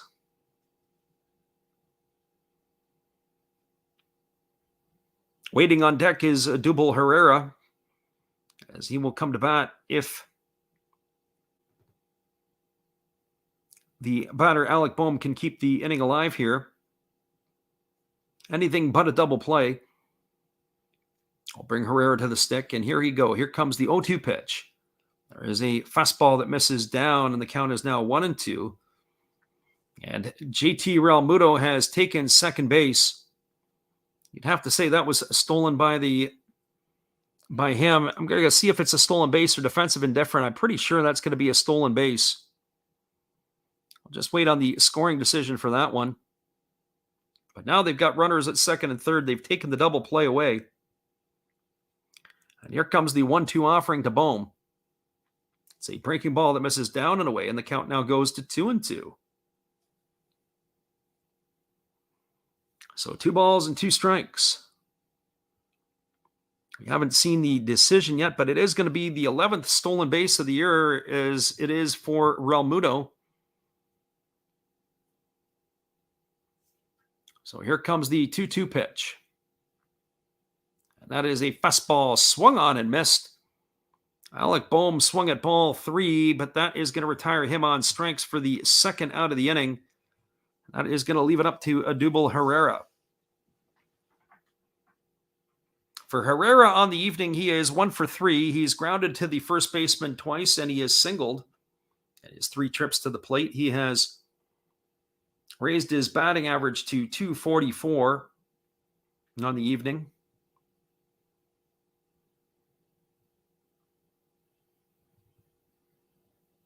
So Nail looking to put one in the coffin here on the Phillies' 8th inning hopes.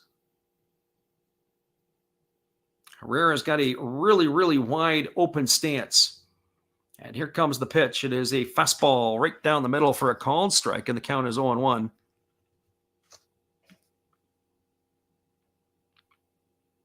Herrera has had a pretty nice day in center field. Makes things look easy out there. So here comes the 0-1 offering. It's a fastball that misses outside. And the count is now 1-1. So 1 ball and 1 strike to Herrera.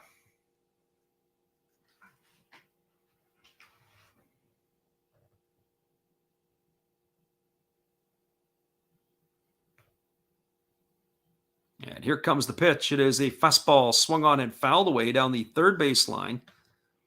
That's going to run the count now to 1-2 on Herrera.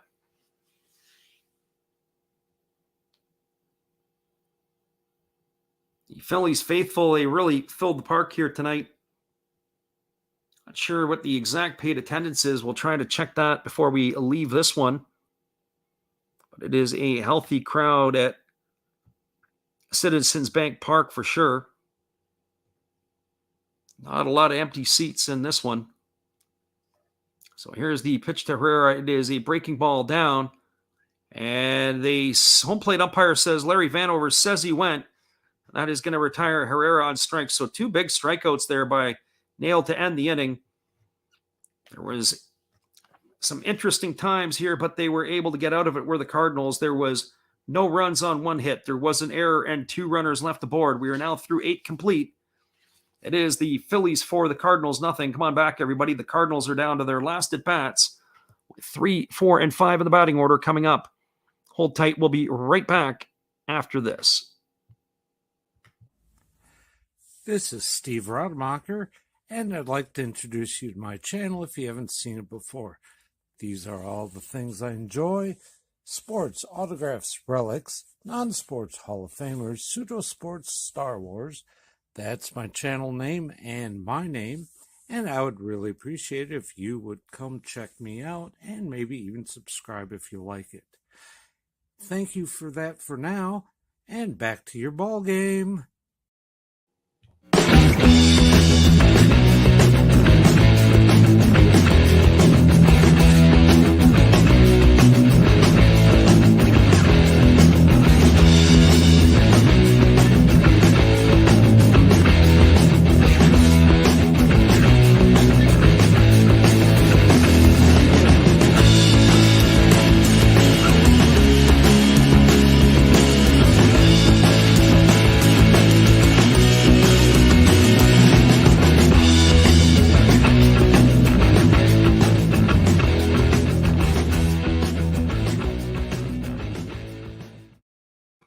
Welcome back, everybody. It is going to be the 3, 4, and 5 hitters for the Cardinals as they're looking to try to unlock the switch to get a run here back against the Phillies. But they don't need just one run. They need 4 of them. It'll be Goldschmidt, Arenado, and Gorman to get things going for the Cardinals in the top of the 9th inning as they are going to be facing, or they were facing, Nick Nelson, who came on in relief, but it's going to be Corey Knebel coming in to close out the deal. If you're interested in anything about Corey Knebel, the former Dodger and Milwaukee Brewer, we have some slow motion pitching mechanics on Knebel on our channel. I was down in Seattle a few years ago and was able to take some video of Knebel. We posted it up onto our channel and you can see what he looks like from the bullpen.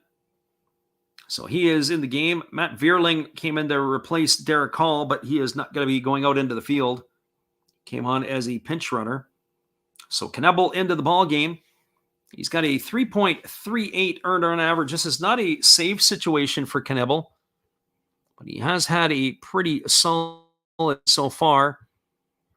And he has stuff to be a big league closer. Normally speaking, he has been a kind of guy that's a bit of a swing type guy. He has his closed years. His all-star year in Milwaukee was that. A first pitch fastball that misses upstairs, and the count is 1-0 to Goldschmidt. This is his 4th organization at the big league level. He began with the Detroit Tigers. Here's a pitch. It's a fastball that misses down and away, and the count is now 2-0. And he was sent to the Milwaukee Brewers, and then he spent a number of years with the Brewers from 2015 to 2020. He signed as a free agent with the Dodgers, and now here he is with the Phillies. There's the 2-0 pitch. It's a fastball that comes in for a called strike, and the count is 2-1. So 2 balls and 1 strike.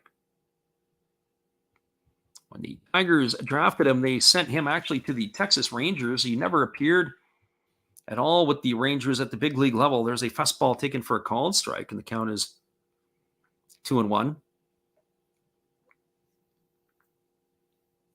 And here comes the offering again to Goldschmidt. It is a fastball swung on. It is tapped foul just down the third base line. It's going to roll foul, and Alec Boehm is going to pick it up, and that's going to keep the count where we have it at 2-2. So 2 balls and 2 strikes. He was then flipped by the Texas Rangers with Marco Diplan and Luis Sardinas to the Brewers for Giovanni Gallardo and cash. There's a fastball swung on. It is grounded slowly over to the second baseman. Fielded neatly by Munoz. He throws to first. And Goldschmidt is gone on a ground out 4-3 for out number 1. And that'll bring up the third baseman, Nolan Arenado. But the Dodgers actually, I thought he was signed as a free agent, but he was actually traded by the Brewers to the Dodgers for a player to be named later. The player to be named later was minor leaguer Leo Crawford to complete the deal. And he pitched with the Dodgers, and then he was granted free agency at the end of last season, and less than a month later signed a free agent deal with the Philadelphia Phillies. So Corey Knebel, everything comes full circle because Knebel was actually a draft pick of Dave Dombrowski's with the Tigers. There's a fastball taken for a called strike by Arenado, and the count is 0-1. Dombrowski was with the Tigers organization when they had taken Knebel way back in the 2013 draft. There's a fastball swung on and grounded foul. The count is now 0-2. One thing that I don't like about Knebel, he's got a bit of a violent delivery. He really falls off to his glove side. He doesn't have good glove side finish. One would think that he also doesn't really do a great job of finishing over his front side. He's definitely relief pitcher material. You could never let him go out and go 2, 3, 4 innings at a time. There's a breaking ball that is swung on and missed. Nice pitch by Knebel as Arenado has screwed himself into the ground for the second out of the inning. He took something off that, but he didn't just take a little bit off it. He took a whole bunch off, sitting in the mid-90s and then dropping off a 79-mile-an-hour breaking ball. And Arenado was way out in front. And he has gone on strikes for the second out of the inning, and that's going to leave it all up to Nolan Gorman. So for Gorman, he comes to the plate. He is 0 for 3 tonight. He has struck out twice and flown to right field. He made the error in the last inning that he was fortunate that no more damage had occurred. So they are down to their final outs here. The first pitch to Gorman is a fastball that misses outside for ball one, and the count is 1-0. Knebel ready to go back to work. He comes set. Even though there's nobody on, he kicks and delivers, and there's a fastball swung on and missed. The count is now 1-1 to Gorman. The crowd in Philadelphia is picking up steam there, cheering mightily for their closer. There's a fastball that is swung on and missed. Now it runs the count to 1-2, and now the crowd is on their feet. They're rising for the right-hander Knebel, looking for him to close the deal. 1 ball and 2 strikes. Knebel holds set at the belt. Here comes the pitch to Gorman. He kicks and delivers. It's a fastball at 98 miles an hour that misses upstairs. They appeal down to the third base umpire, but they say that Gorman didn't go, and that runs the count now to 2-2. So 2 balls and 2 strikes.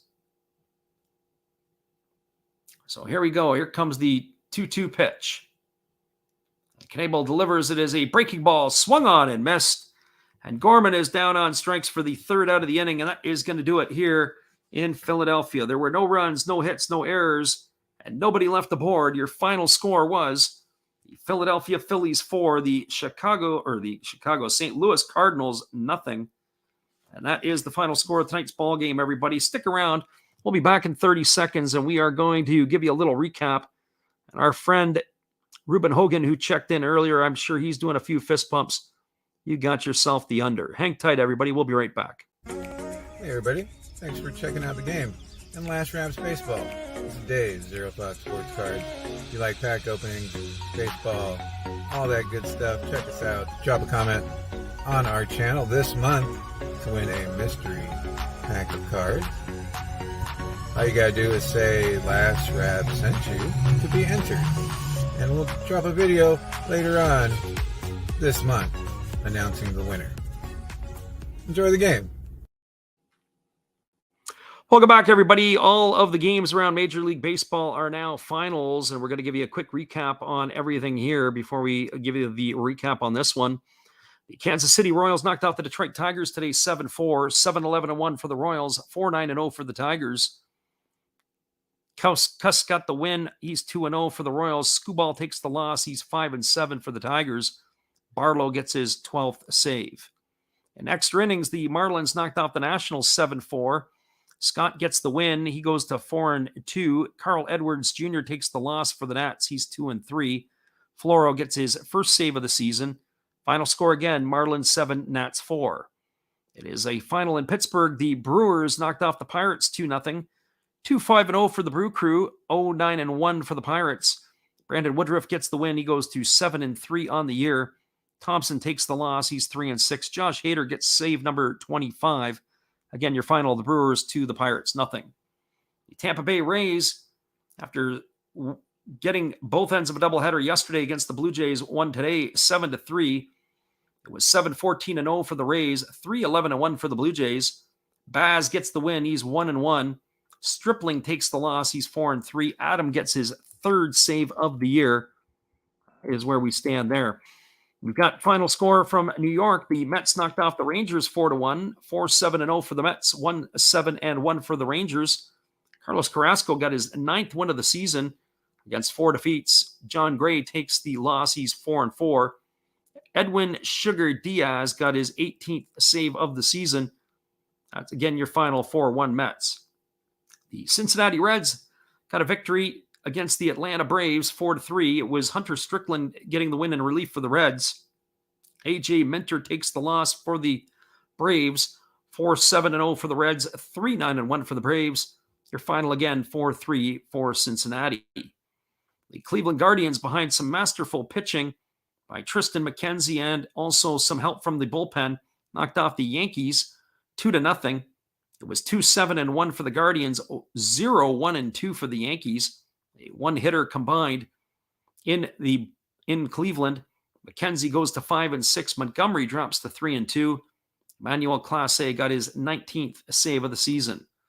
The Houston Astros knocked off the Los Angeles Angels 4-2. Presley got the win in relief for Houston. He goes to 2-2. Ryan Tepera takes the loss. He's 1-2. 4-10-1 for the Stros. 2-3-0 for the Halos. The final score 4-2 for Houston. The Baltimore Orioles knocked off the Minnesota Twins today 3-1. 3-7-1 for the Orioles. 1-4-1 for the Twins. Wells gets the win for the Orioles. He goes to 7-4. Devin Smeltzer takes the loss for the Twins. He drops to 4-2. Tate gets his second save of the season for the Orioles. Again, your final 3-1 for the Birds. In 11 innings, the Chicago Cubs took the loss against the Boston Red Sox. The Red Sox were 4-11-0 on the day. The Cubs were 2-9-1. Jake Diekman gets the win. He's 3-0. Rowan Wick takes the loss. He drops to 1-3. The Colorado Rockies knocked off the Arizona Diamondbacks 6-5. It was Bird getting the win, his first of the year. Ramirez takes the loss for the D-backs. Bard gets his 16th saves for the Rockies. 6-8-0 for the Rocks. 5-11-0 for the D-backs. That's your final from Colorado. The Chicago White Sox pounded out 17 hits today to help Lucas Giolito get his fifth win of the year. He is now 5-4 as they beat the Giants 13-4. Jelly takes the loss for the Giants. He drops to 0-1. 13-17-0 for the Chi Sox. 4-7-1 for the Giants. Your final score again, 13-4 for the White Sox. The Padres knocked off the Dodgers 4-2 in Los Angeles today. It was Martinez getting his third win of the year. He evens his record at 3-3. Craig Kimbrell takes the loss. He goes to 1-4. Rogers gets his 23rd save for the Padres. 4-8-0 for the Padres. 2-8-0 for the Dodgers. Your final from Chavez Ravine, 4-2 for the Padres. The Mariners, behind the pitching of Robbie Ray, knocked off the Oakland Athletics 2-1. It was 2-5-0 for the Mariners, 1-4-0 for the Athletics. Ray gets the win. He goes to 7-6. Montez takes the loss. He falls to 3-9. Sewald gets his 9th save of the year. And your final again, 2-1 Mariners. This game that we called tonight, the Phillies and the Cardinals, it was all Philadelphia tonight. They were feeling it. 4-9-0 for the Phillies, 0-4-1 for the Cards. Zach Wheeler gets his 7th win of the year. He goes to 7-4. Adam Wainwright takes the loss. He goes to 6-6. The scoring in this one was all Philadelphia. Solo shot in the 4th inning by Rhys Hoskins put them on the board 1-0. Then in the 6th inning, a leadoff double by Hoskins, a RBI single by Castellanos, and a 2-run homer by JT Realmuto did all the scoring for the Phillies. Once again, your final score was 4-0. Just a couple of reminders, everybody. We will be back on the airwaves again tomorrow. We appreciate everybody for being in here again tonight. We are going to be back tomorrow doing one of the ball games. I'm not sure which one. I think we're going to do 2 tomorrow. We're going to do Tigers and the Guardians early game, the first game of the doubleheader. Our schedule will come up a little later tonight, and we'll put our whole weekly schedule in advance for everybody to see. We're going to do about 9 games in the next 7 days, so hopefully you can come on in and join us. Once again, everybody, it's been another Last Rouse Baseball video production. We hope you all have a great night. Come on back and see us again later in the week. We'll do this all over again. Have a great night, everybody.